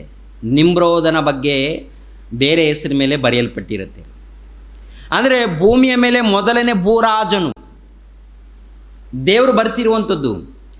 ಭೂರಾಜನಾದಾಗ ಏನಾಗಿದ್ದಾನೆ ಅಂತ ನೋಡುವಾಗ ಅನೇಕ ಪಟ್ಟಣಗಳನ್ನು ಸ್ವಾಧೀನ ಮಾಡಿಕೊಳ್ತಾನೆ. ಅನೇಕ ಪಟ್ಟಣಗಳನ್ನು ನೋಡಿ ಆ ಪಟ್ಟಣದಲ್ಲಿ ದೊಡ್ಡ ದೊಡ್ಡ ಕೋಟೆಗಳನ್ನು ಕಟ್ಟಿಸುವಂಥದ್ದು, ಆನಂತರ ಜನರಿಗೆ ಬೆಂಬಲವಾಗಿ ನಿಂತಿರುವಂಥದ್ದು, ಇದೆಲ್ಲ ನೋಡಿ ಇವನನ್ನು ಏನು ಮಾಡಿದಾರಂತ ನೋಡುವಾಗ ಇವನು ನಿಮ್ರೋದನು ಒಡೆಯನಾಗಿರುವಂಥ ನಿಮ್ರೋದನು ದೇವರ ವಂಶದವನು. ಯಾರ ವಂಶದವನಂತ? ದೇವರ ವಂಶದವನಂತೇಳಿ, ಸೂರ್ಯ ದೇವರ ವಂಶದವನಂತೇಳಿ ಒಂದು ಹೆಸರು ಕೊಟ್ಟಿರ್ತಾರೆ. ಏನು ಹೆಸರು ಗೊತ್ತಾ? ಇದು ಕೆಲವು ವಿಷಯಗಳು ಬೈಬಲಲ್ಲಿ ಇರಲ್ಲ, ಇತಿಹಾಸದಲ್ಲಿ ಇರುತ್ತೆ. ಪ್ರಿಯರ ದೇವರ ಮಕ್ಕಳಿರ, ಈ ನಿಮ್ರೋದನಿಗೆ ಸೂರ್ಯ ದೇವರು, ಯಾವ ದೇವರಂತ ಹೆಸರು? ಭೂಲೋಕದಲ್ಲಿ ಅಂದರೆ ಒಡೆಯನಾಗಿರುವಾಗ, ಪ್ರಥಮ ಒಡೆಯನಾಗಿರುವಾಗ ಈ ಒಡೆಯನಿಗೆ ಹೆಸರೇನು ಬಂದಿದೆ ಅಂತ ನೋಡುವಾಗ ಈತನು ದೇವರ ವಂಶದವನು, ಅದಕ್ಕೆ ಸೂರ್ಯ ದೇವರ ವಂಶದವನು ಅಂತೇಳಿ ಆತನಿಗೆ ಸೂರ್ಯ ದೇವರು ಅಂತೇಳಿ, ಆತನ ಹೆಂಡತಿಗೆ ಚಂದ್ರ ದೇವತೆ ಅಂತೇಳಿ, ಮಗನಿಗೆ ನಕ್ಷತ್ರ ದೇವತೆಗಳಂತೇಳಿ. ಅಲ್ಲಿಂದ ಸ್ಟಾರ್ಟ್ ಆಗಿರುವಂಥದ್ದು, ಅಲ್ಲಿಂದ ಪ್ರಾರಂಭವಾಗಿರುವಂಥದ್ದು. ಅಂದರೆ ಭೂಲೋಕದಲ್ಲಿ ಭೂರಾಜನು, ಈ ಭೂರಾಜನಾಗಿರುವಂಥ ಈತನಿಗೆ, ನಿಮ್ರೋದನಿಗೆ ಏನ್ರಿ ಸೂರ್ಯದೇವರು ಎಂದು ಹೆಸರು ಬಂದಿದ್ದೀರಿ. ಅಲ್ಲಿ ಸೂರ್ಯದೇವರು ಎಂದು, ಹೆಂಡತಿಗೆ ಚಂದ್ರ ದೇವತೆ ಎಂದು, ಮಕ್ಕಳಿಗೆ ಬಂದು ನಕ್ಷತ್ರ ದೇವತೆಗಳು ಎಂದು, ಆಕಾಶದಲ್ಲಿರುವಂಥ ಅಂದರೆ ಸೂರ್ಯದೇವನು, ಚಂದ್ರ ದೇವತೆ, ನಕ್ಷತ್ರಗಳು ದೇವತೆ ಅಂತೇಳಿ ಅಲ್ಲಿ ಪ್ರಾರಂಭವಾಗಿದೆ ಮೊಟ್ಟ ಮೊದಲು. ಈ ಪ್ರಪಂಚ ದೇಶದಲ್ಲಿ ನೋಡುವಾಗ ನಮ್ಮ ದೇಶದಲ್ಲಿ ಕೂಡ ಸೂರ್ಯನನ್ನು ಕೂಡ ದೇವರಂತ ಹೇಳ್ತಾರೆ, ಚಂದ್ರನನ್ನು ದೇವರಂತ ಹೇಳ್ತಾರೆ, ನಕ್ಷತ್ರಗಳನ್ನು ದೇವರಂತ ಹೇಳ್ತಾರೆ, ಎಲ್ಲ ಪ್ರಾಣಿ ಪಕ್ಷಿಗಳನ್ನು ದೇವರಂತೇಳಿ ಪರಿಚಯ ಮಾಡಿದ್ದಾರೆ. ಮತ್ತು ಸೃಷ್ಟಿ ಮಾಡಿರುವಂಥ ಆ ಪರಮಾತ್ಮನೇನಾಗಬೇಕು, ಆ ಪರಮಾತ್ಮನನ್ನು ತೋರಿಸ್ಬೇಕಾದಂಥ ಆತನ ಜಾಗದಲ್ಲಿ ಯಾರನ್ನು ಪರಿಚಯ ಮಾಡಿದ್ದಾರಂತ ನೋಡುವಾಗ ಈ ಮನುಷ್ಯರು ತಮ್ಮನ್ನು ಪರಿಚಯ ಮಾಡಿಕೊಂಡಿದ್ದಾರೆ, ತಮ್ಮ ಬಳಿಯಲ್ಲಿ ಇದ್ದಂಥ ವಸ್ತುಗಳನ್ನು ಪರಿಚಯ ಮಾಡಿಕೊಂಡಿದ್ದಾರೆ. ಆನಂತರ ಪ್ರಾಣಿಗಳನ್ನು, ಪಕ್ಷಿಗಳನ್ನು, ಗಾಳಿಯನ್ನು, ಮಳೆಯನ್ನು, ನೀರನ್ನು, ಬೆಟ್ಟವನ್ನು ಇವೆಲ್ಲವುಗಳನ್ನು ಪರಿಚಯ ಮಾಡಿದ್ದಾರೆ. ಮತ್ತು ದೇವರನ್ನು ಎಲ್ಲಿ ಇಟ್ಟಿದ್ದಾರೆ ಅಂತ ನೋಡುವಾಗ ದೇವರು ಎಲ್ಲೋ ಇದ್ದಾರಂತೇಳಿ ಎಲ್ಲೋ ಮೂಲೆಯಲ್ಲಿ ಸೇರಿಸಿದ್ದಾರೆ. ಅಂದರೆ ಇವನೇ ದೇವರಾಗಿದ್ದಾನೆ. ಭೂಲೋಕವನ್ನು ಆಳುವಂಥ ಅರಸನ ದೇವರು, ಅರಸನ ಹೆಂಡತಿ ದೇವತೆ, ಅವನ ಮಕ್ಕಳು ಕೂಡ ದೇವತೆಗಳು. ಸೈತಾನನು ಏನು ಮಾಡಿದ್ದಾನೆ ಗೊತ್ತಾ? ಸೈತಾನನು ದಾರಿ ತಪ್ಪಿಸಿ, ಪ್ರಿಯರಾದ ದೇವರ ಮಕ್ಕಳಿರ, ಸೈತಾನನು ದಾರಿ ತಪ್ಪಿಸಿ, ನಿಮ್ರೋದನೆ ನೀನೇ ದೇವರಾಗಬೇಕು, ಆ ದೇವರು ನೀನನ್ನು ನೋಡಿ ಒಡ್ಕೋಬೇಕು, ಬಾಯ್ ನಿಮ್ರೋದನೆ ನೀನೇ ದೇವರಾಗಬೇಕು. ಅಲ್ಲಿಂದ ಸೂರ್ಯ ದೇವರು ಎಂದು ಆತನ ಹೆಸರು ಬರುತ್ತೆ, ಚಂದ್ರ ದೇವತೆ ಎಂದು ಆತನ ಹೆಂಡತಿ ಹೆಸರು ಬರುತ್ತೆ. ಆನಂತರ ನಕ್ಷತ್ರಗಳು ದೇವತೆಗಳು ಎಂದು ಅವರ ಅಂದರೆ ಅರಸರ ಮಕ್ಕಳಿಗೆ ಅಂಥ ಸ್ಥಾನವನ್ನು ಕೊಟ್ಟಿದ್ದಾರೆ. ಅದು ಎಲ್ಲಿ ಪ್ರಾರಂಭವಾಗಿದೆ, ಯಾವ ದೇಶದಲ್ಲಿ ಪ್ರಾರಂಭವಾಗಿದೆ ಅಂತ ನೋಡುವಾಗ ಪ್ರಿಯರಾದ ದೇವರ ಮಕ್ಕಳಿರ ಏನ್ರಿ ಇಲ್ಲಿ ಗಮನಿಸಬೇಕು. ಆದಿಕಾಂಡ 10ನೇ ಅಧ್ಯಾಯ 8ನೇ ವಚನದಿಂದ, ಅವನು ಪರಾಕ್ರಮದಿಂದ ಮೊದಲನೇ ಭೂರಾಜನಾದನು, ಅವನು ಅತಿ ಸಾಹಸಿಯಾದ ಬೇಟೆಗಾರನಾದನು. ನಿಮ್ರೋದನಂತೆ ಅತಿ ಸಾಹಸಿಯಾದ ಬೇಟೆಗಾರನೆಂದು ಈಗಲೂ ಹೇಳುವುದುಂಟಲ್ಲ. ಸೀನಾರು ದೇಶದಲ್ಲಿರುವ ಬಾಬೇಲ್, ಹೆರೇಕ್, ಅಗ್ದಾದ್, ಕಲ್ಮೆನ್ ಎಂಬ ಪಟ್ಟಣಗಳೇ ಅವನ ರಾಜ್ಯದ ಮೂಲ ಪಟ್ಟಣಗಳು. ಯಾವ್ದ್ಯಾವುದಿದೆ ಅದರಲ್ಲಿ ಏನ್ರಿ? ಸೀರಾನ್ ಎನ್ನುವಂಥದ್ದು, ಆನಂತರ ಬಾಬೇಲ್ ಪಟ್ಟಣದಲ್ಲಿ ಅಂದರೆ ಈ ಮೊಟ್ಟ ಮೊದಲು ಭೂರಾಜನು ಅಂತ ಹೇಳಿ ದೇವರು ಪರಿಚಯ ಮಾಡುವಂಥದ್ದು ಏನಂತ ನೋಡುವಾಗ ಸೀನಾರ್ ದೇಶದಲ್ಲಾಗಿರ್ಬೋದು. ಈ ಸೀನಾರ್ ದೇಶ ಇವೆಲ್ಲ ಕೂಡ ಅಕ್ಕಪಕ್ಕ ಬರುವಂಥ ದೇಶಗಳು. ಬಾಬೇಲ್ ಅಂದರೆ ಬಾಗ್ದಾದ್ ಪಟ್ಟಣವನ್ನು ಕುರಿತು ಗೊತ್ತಲ್ವ ನಮ್ಮೆಲ್ಲರಿಗೆ. ಇರಾಕ್ ದೇಶ ಅಂತ ಕೇಳ್ತೀವಲ್ವ ಪ್ರಿಯರ ದೇವ್ರ ಮಕ್ಕಳಿಗೆ. ಇದು ಕ್ರೈಸ್ತ ಪೂರ್ವದಲ್ಲಿ ಬರೆಯಲ್ಪಟ್ಟಂಥ ಇತಿಹಾಸ. ಅಲ್ಲಿ ಒಬ್ಬ ಭೂರಾಜನು ಹುಡ್ತಾನೆ. ಆ ಭೂರಾಜನು ನಾನು ಒಡೆಯನು ಎಂದು, ನಾನೇ ದೇವರು ಎಂದು ದೇವರ ಸ್ಥಾನದಲ್ಲಿ ಪರಿಚಯ ಮಾಡಿಕೊಳ್ಳುವಂಥದ್ದು ಪ್ರಿಯರೇ. ದೇವರ ಸ್ಥಾನದಲ್ಲಿ ಅಲ್ಲಿಂದ ಮತ್ತೊಂದು ದೇಶದವರು, ಅಲ್ಲಿಂದ ಮತ್ತೆ ಈಜಿಪ್ಟ್ ದೇಶ ಇದೆಯಲ್ವಾ, ಈಜಿಪ್ಟ್ ದೇಶ ಆಗಿರ್ಬೋದು, ಮೆಸಪತೋಮ್ಯ ಆಗಿರ್ಬೋದು, ಇಲ್ಲಾಂದರೆ ಕಾನಾನ್ ದೇಶ ಆಗಿರ್ಬೋದು, ಅಲ್ಲಿರುವಂಥ ಅನೇಕ ಅಕ್ಕಪಕ್ಕ ದೇಶಗಳಲ್ಲಿ ಏನ್ರಿ ಇವರ ಆಚಾರಗಳು ಪ್ರಾರಂಭವಾಗಿದೆ. ಅದೇ ಆಚಾರ ನಮ್ಮ ಭಾರತ ದೇಶಕ್ಕೆ ಕೂಡ ಬಂದಿದೆ ಪ್ರಿಯರಾದ ದೇವರ ಮಕ್ಕಳಿಗೆ. ಎಷ್ಟು ಮಂದಿಗೆ ಗೊತ್ತಿದ್ದು? ಎಷ್ಟು ಮಂದಿಗೆ ಗೊತ್ತು ರೀ? ಇತಿಹಾಸ ತಿಳ್ಕೊಳ್ಳದೆ ಏನೇನೋ ಮಾತನಾಡ್ತಾ ಇರ್ತಾರೆ, ಅರ್ಥ ಮಾಡಿಕೊಳ್ಳದೆ. ಮಾನವನ ಎಲ್ಲಿಂದ ಬಂದ, ಹೇಗೆ ಬಂದ, ಯಾರ ಮೂಲಕ ಬಂದ ಅರ್ಥ ಮಾಡಿಕೊಳ್ಳದೆ ಈ ಸಮಾಜದಲ್ಲಿ ಒಂದೊಂದು ಪರಿಚಯ ಮಾಡಿದ. ಅದಕ್ಕೆ ಚಾರ್ಲೆಸ್ ಡಾರ್ವಿನ್ ಎನ್ನುವಂಥ ವಿಜ್ಞಾನಿ ಏನಂತ ಪರಿಚಯ ಮಾಡಿದ್ದಾನೆ ಗೊತ್ತಾ? ಮಂಗನಿಂದ ಮಾನವ. ಯಾರೀತ? ಒಬ್ಬ ಕ್ರೈಸ್ತನಾಗಿರುವಂಥ ಈತನು ಮಂಗನಿಂದ ಮಾನವನಾಗಿ ಬಂದಿದ್ದಾನೆ. ಆ ಮಂಗನು ಎಲ್ಲಿಂದ ಗೊತ್ತಾ? ಆಫ್ರಿಕಾ ಖಂಡದಲ್ಲಿ ಅಂತ ಹೇಳಿದ್ದಾನೆ. ಯಾರೀತ? ಒಬ್ಬ ಕ್ರೈಸ್ತನು. ಒಬ್ಬ ಕ್ರೈಸ್ತನ ಕುಟುಂಬದಲ್ಲಿ ಹುಟ್ಟಿರುವಂಥ ಈತನು ಬೈಬಲ್ ಓದಿಲ್ವಾ? ಓದಿದ್ದಾನೆ. ಪ್ರಾರ್ಥನೆಗೆ ಹೋಗಿಲ್ವಾ? ಹೋಗಿದ್ದಾನೆ. ತಂದೆ ತಾಯಿಗಳು ಪ್ರಾರ್ಥನೆಗೆ ಸೇರಿಸ್ಕೊಂಡಿಲ್ವಾ? ಸೇರಿಸಿದ್ದಾರೆ. ಆದರೂ ಕೂಡ ಯಾಕೆ? ದೇವರ ಮೇಲೆ ನಂಬಿಕೆ ಇಲ್ಲದೆ ದೇವರನ್ನ ಬಿಟ್ಟು ಅಲೆದಾಡಿ, ಹುಚ್ಚನಾಗಿ ಅಲೆದಾಡಿ, ಮಂಗನ ಬುರುಡೆಗಳು ಇಲ್ಲಾಂದರೆ ಚಿಂಪಂಗಿ ಬುರುಡೆಗಳು, ಮನುಷ್ಯನ ಬುರುಡೆಗಳು ಒಂದೇ ಥರ ಇದೆ ಅಂತ ಹೇಳಿ ಮನುಷ್ಯನು ಮಂಗನಿಂದ ಮಾನವ ಅಂತ ಹೇಳ್ತಾನೆ. ಅದು ಕೂಡ ಎಷ್ಟು ವರ್ಷಗಳ ಹಿಂದೆ ಅಂತ ಹೇಳಿದ್ದಾರೆ ಗೊತ್ತಾ? ಸುಮಾರು 5-6 ಮಿಲಿಯನ್ ವರ್ಷಗಳ ಹಿಂದೆ ಮಂಗನಾಗಿದ್ದ ಆ ಮಂಗನು ಮಾನವನಾಗಿ ಬದಲಾವಣೆ ಆಗಿದ್ದಾನೆ. ಅಂದರೆ 5-6 ಮಿಲಿಯನ್ ಅಂತಂದರೆ ಸುಮಾರು 50-60 ಲಕ್ಷ ವರ್ಷಗಳ ಹಿಂದೆ ಮಂಗನಾಗಿದ್ದಾನೆ, ಇಲ್ಲ ಚಿಂಪಂಗಿಯಾಗಿದ್ದಾನೆ, ಬದಲಾವಣೆ ಆಗಿದ್ದಾನೆ ಅಂತ ಹೇಳುವಂಥದ್ದನ್ನು ಪರಿಚಯ ಮಾಡಿದ್ದಾನೆ. ಅದು ವಿಜ್ಞಾನಕ್ಕೆ ಸಂಬಂಧಪಟ್ಟಿದ್ದು, ಸೈನ್ಸ್ ಅಂತೆ. ಆ ಸೈನ್ಸ್ ನಾವು ನಂಬಬೇಕಂತೆ. ಅರ್ಥ ಆಗುತ್ತೆ? ಪ್ರಿಯರಾದ ದೇವರ ಮಕ್ಕಳಿರಾ, ದೇವ್ರನ್ನ ಬಿಟ್ಟಿದ್ದಾನೆ ಆ ಮನುಷ್ಯ. ಒಂದ್ಸರಿ ಆಲೋಚನೆ ಮಾಡುವಾಗ ಮನುಷ್ಯನು ಮಂಗನಿಂದ ಅಲ್ಲಪ್ಪ, ಸಾಕ್ಷಾತ್ ದೇವರ ಮೂಲಕ ಬಂದನಪ್ಪ. ಓದಿದಂಥ ನೀನೇ ಈ ಥರ ಹುಚ್ಚುಚ್ಚಾಗಿ ನೀನು ಕೊಟ್ಟರೆ ಹೊರಗಡೆ ಇದ್ದವ್ರೇನು? ಇವಾಗ ನಾವು ಕೂಡ ಏನ್ರಿ ಶಾಲೆಗೆ ಹೋಗ್ತೀವಿ, ಮಕ್ಕಳನ್ನು ಶಾಲೆಗೆ ಕಳಿಸ್ತೀವಿ, ಕಾಲೇಜಿಗೆ ಕಳಿಸ್ತೀವಿ. ಆಮೇಲೆ ಅವ್ರು ಏನು ಮಾಡ್ತಾರೆ ಹೇಳಿ? ಮಕ್ಕಳು ಏನು ಪರೀಕ್ಷೆ ಬರಿಬೇಕು? ಈ ಒಂದು ಅಂಶ ಬಂದಿದೆ ಅಂತ ತಿಳ್ಕೊಡ್ರಿ. ಪರೀಕ್ಷೆ ಬರಿಬೇಕಾದ್ರೆ ದೇವರಿಂದ ಮಾನವನು ಅಂತೇಳಿ ಕ್ರೈಸ್ತನ ಒಂದು ವೇಳೆ ಬರೆದ್ರೆ ಅದನ್ನೇನು ಮಾಡ್ತಾರೆ ಅವರು? ರಿಜೆಕ್ಟ್ ಮಾಡ್ತಾರ, ಪಾಸ್ ಮಾಡ್ತಾರ? ಮಂಗನಿಂದ ಮಾನವಪ್ಪ ಅಂತಲೇ ಬರಬೇಕು. ಕ್ರೈಸ್ತರಾಗಿಂತ ನಾವು ಕೂಡ ಆ ಥರ ಬರೆದು ಬರಬೇಕಾ? ನಮ್ಮ ಮಕ್ಕಳು ಏನು ಬರೀತಾರಮ್ಮ? ನಮಗೆ ಗೊತ್ತು ಮಕ್ಕಳು ಏನು ಬರೀತಾರಲ್ಲಿ. ಆಮೇಲೆ ಒಂದು ವೇಳೆ ದೇವರಿಂದ ಮಕ್ಕಳಂತ ಬರೆದ್ರೆ ಪಾಸ್ ಮಾಡ್ತಾರ, ಫೇಲ್ ಮಾಡ್ತಾರ? ಫೇಲ್ ಮಾಡ್ತಾರ? ಹೋಗೈತಿ. ನಮ್ಮ ಮಕ್ಕಳಿಗೆ ಏನಂತ ಕಲಿಸ್ತಿದ್ವಿ ಅಂತ ನೋಡುವಾಗ ಇದನ್ನೇ ನೀನು ನೋಡಪ್ಪ. ಮತ್ತು ದೇವರಿಂದ ಮಾನವ ಅಂತ ಒಂದು ವೇಳೆ ಹೆಚ್ಚು ಕಡೆ ಬರೆದ್ರೆ ನೀನು ಫೇಲ್ ಮಾಡ್ತಾರೆ ಕಣೋ. ಮತ್ತು ಏನು ಮಾಡಬೇಕಮ್ಮ? ಮಂಗನಿಂದ ಮಾನವ ಅಂತ ಬರೆದು ಬಾ. ಅದು ಸುಳ್ಳಲ್ಲಮ್ಮ, ತಪ್ಪಲ್ವ ಅದು? ಆದರೂ ಹಂಗೇನೆ ಬರೆದು ಬಾ ಮಗನೇ. ಯಾಕಂದ್ರೆ ನೀನು ಪಾಸ್ ಆಗಬೇಕಲ್ವಾ? ಯಾಕಂದ್ರೆ ಉದ್ಯೋಗಕ್ಕೆ ಹೋಗ್ಬೇಕಲ್ವಾ? ನೀನು ಉದ್ಯೋಗ ಮಾಡಬೇಕು, ದೊಡ್ಡ ಇಂಜಿನಿಯರ್, ಸಾಫ್ಟ್ವೇರ್ ಇಂಜಿನಿಯರ್ ಆಗಬೇಕು, ಅಮೇರಿಕಾದಲ್ಲಿ ಸೆಟ್ಲ್ ಆಗಬೇಕು. ಆಮೇಲೆ ನೀನು ನಾನು ಇಬ್ಬರು ಸೇರಿ ಬೆಂಕಿ ಕೊಂಡಕ್ಕೆ ಹೋಗೋಣ. ಎಲ್ಲಿ ಹೋಗೋಣ? ಬಾಯಿಂದ ಒಪ್ಕೊಳ್ಳಲ್ಲ, ಹೇಳ್ಕೊಳ್ಳೋಲ್ಲ, ಹೇಳಿಕೊಳ್ಳೋದಿಲ್ಲ, ಆದರೂ ಹೋಗೋದೇ ಅಲ್ಲಿಗೆ. ನಮ್ಮ ಮಕ್ಕಳನ್ನು ನಾವೇ ಹಾಳು ಮಾಡ್ತೀವಿ. ಪ್ರಿಯರ ದೇವ್ರ ಮಕ್ಕಳಿರ, ಆಲೋಚನೆ ಮಾಡಿ. ನಾವೆಲ್ಲರೂ ದೇವ್ರ ಮೂಲಕ ಬಂದವರು, ದೇವರ ಮೂಲಕ ಬಂದಿರುವಂಥ ನಾವೆಲ್ಲರೂ ಕೂಡ ನೋಡುವಾಗ ಏನ್ರಿ ದೇವರ ಸಂತಾನ. ಈ ದೇವರ ಸಂತಾನವಾಗಿರುವಂಥ ಮನುಷ್ಯರನ್ನು ಏನು ಮಾಡಿದಾರಂತ ನೋಡುವಾಗ ಏನ್ರಿ ದಾರಿ ತಪ್ಪಿಸಿದ್ದಾನವನು. ಸೈತಾನ್ ದಾರಿ ತಪ್ಪಿಸಿ ಏನು ಮಾಡಿದಂತ ನೋಡುವಾಗ, ನೀನು ಅರಸನಾಗಿರುವಂಥ ನೀನು ಹೀಗೆ ಉಂಟು ಮಾಡು, ನೀನು ದೇವರಂತ ಹೇಳ್ಕೊ, ನಿನ್ನ ಹೆಂಡತಿಗೆ ದೇವತೆ ಅಂತ ಹೇಳ್ಕೊ, ನಿನ್ನ ಮಕ್ಕಳಿಗೆ ಅವರು ಕೂಡ ದೇವರ ಸ್ಥಾನದಲ್ಲಿ ಇಟ್ಟು. ಒಟ್ಟಿನಲ್ಲಿ ಏನಪ್ಪ ಅಂದರೆ ನಿಜವಾದ ದೇವರನ್ನು ಯಾರು ಕೂಡ ಅರ್ಥ ಮಾಡ್ಕೊಳ್ಬಾರ್ದು, ನಿಜವಾದ ದೇವರ ಸ್ವರೂಪವನ್ನು ಯಾರಿಗೂ ಗೊತ್ತಾಗಬಾರ್ದು, ಅದನ್ನು ಮರೆ ಮಾಡಬೇಕಂತೇಳಿ ಬಿಟ್ಟಿದ್ದಾನೆ ಬಾಣ. ಕೊರಿಂಥದವರಿಗೆ ಬರೆದ 2ನೇ ಪತ್ರಿಕೆ 10ನೇ ಅಧ್ಯಾಯ 3ನೇ ವಚನವನ್ನು ನೋಡಿ.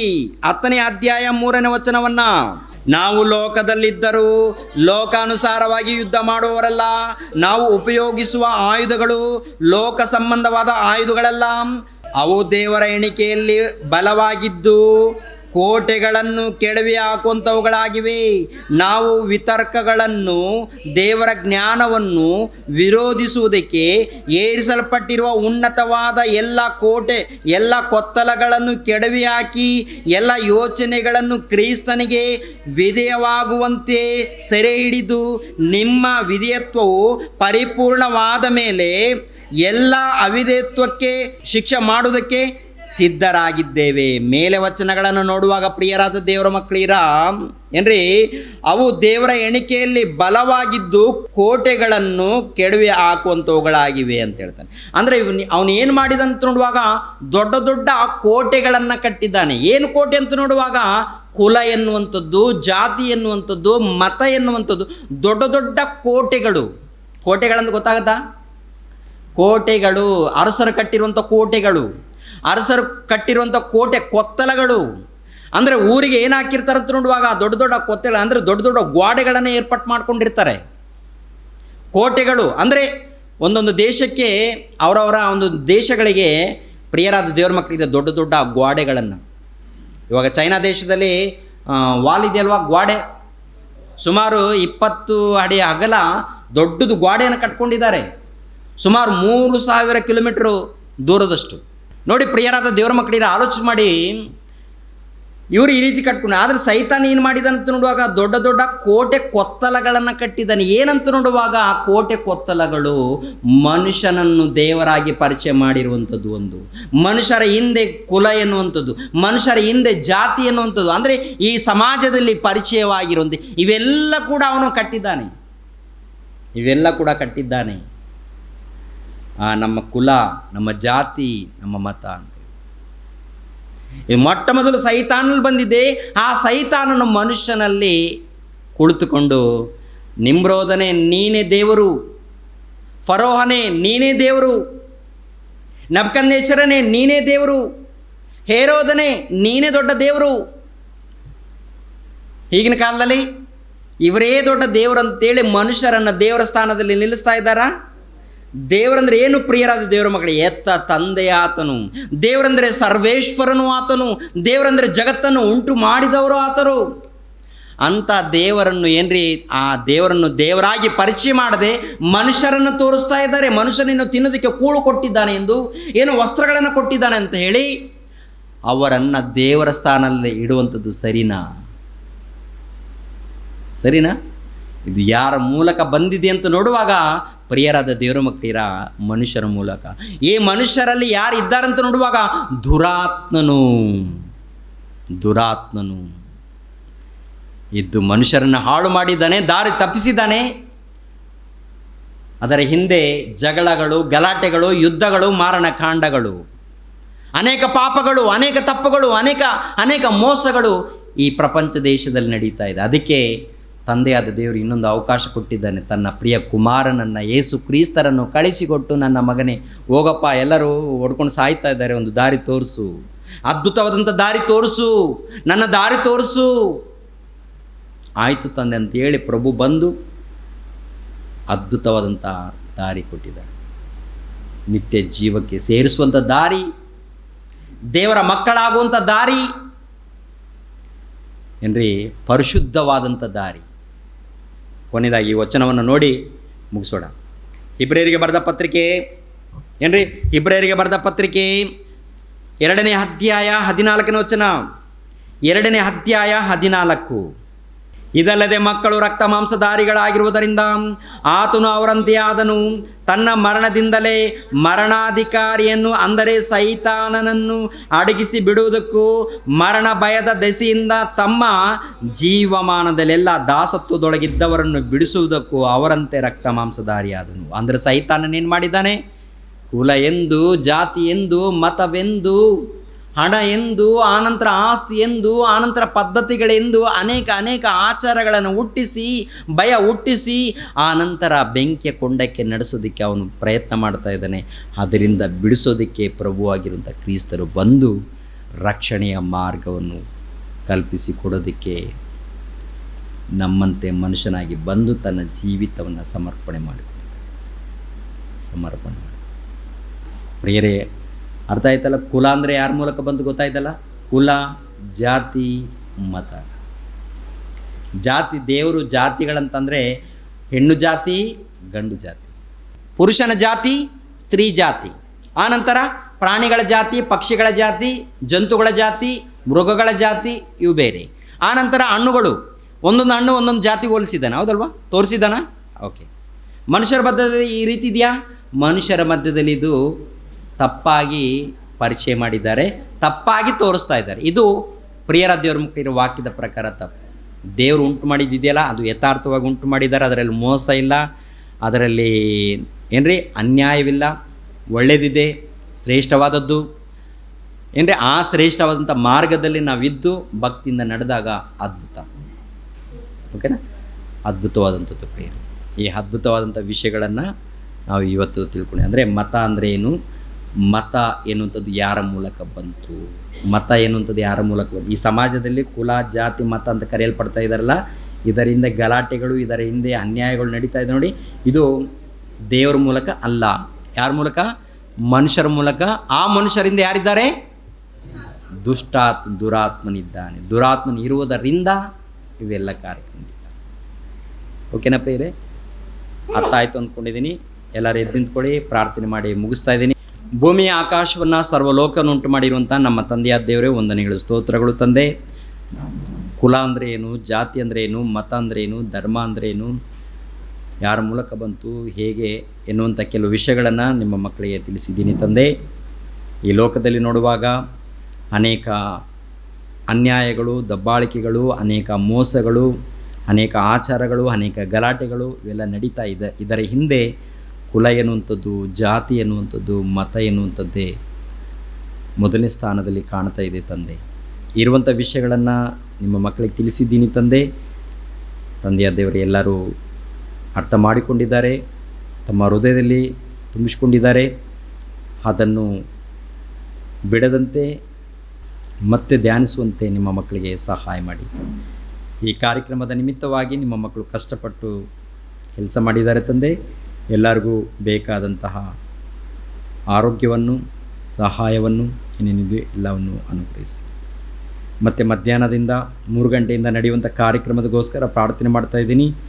ಆ ಕಾರ್ಯಕ್ರಮವನ್ನು ಕೂಡ ಅದ್ಭುತವಾಗಿ ನಡೆಸ್ಕೊಳ್ಳೋದಕ್ಕೆ ಸಹಾಯ ಮಾಡಿ. ಯೇಸು ಪವಿತ್ರ ನಾಮದಲ್ಲಿ ಬೇಡ್ತಾ ಇದ್ದೀನಪ್ಪ ತಂದೆಯೇ, ಆಮೇನ್. ರಕ್ಷಕನಾದ ಯೇಸು ಕ್ರಿಸ್ತರ ನಾಮದಲ್ಲಿ ಆತ್ಮೀಯರೆಲ್ಲರಿಗೂ ಹೃತ್ಪೂರ್ವಕ ವಂದನೆಗಳನ್ನು ತಿಳಿಸ್ತಾ ಇದ್ದೇನೆ. ದೇವರ ಸೇವೆ ನಿಮಿತ್ತವಾಗಿ ಪ್ರಾರ್ಥಿಸಿರಿ ಹಾಗೂ ದೇವರ ಸೇವೆಯಲ್ಲಿ ಭಾಗಿಗಳು ಹಾಕಿ. ಪ್ರತಿಯೊಬ್ಬನು ತನ್ನ ತನ್ನ ಹೃದಯದಲ್ಲಿ ನಿರ್ಣಯಿಸಿಕೊಂಡ ಪ್ರಕಾರ ಕೊಡಲಿ. ದುಃಖದಿಂದಾಗಲಿ ಬಲಾತ್ಕಾರದಿಂದಾಗಲಿ ಯಾರೂ ಕೊಡಬಾರದು. ಯಾಕೆಂದರೆ ಸಂತೋಷವಾಗಿ ಕೊಡುವವನ ಮೇಲೆ ದೇವರಿಗೆ ಪ್ರೀತಿಯುಂಟು. 2 ಕೊರಿಂಥದವರಿಗೆ ಬರೆದ ಪತ್ರಿಕೆ 9ನೇ ಅಧ್ಯಾಯ 7ನೇ ವಚನ.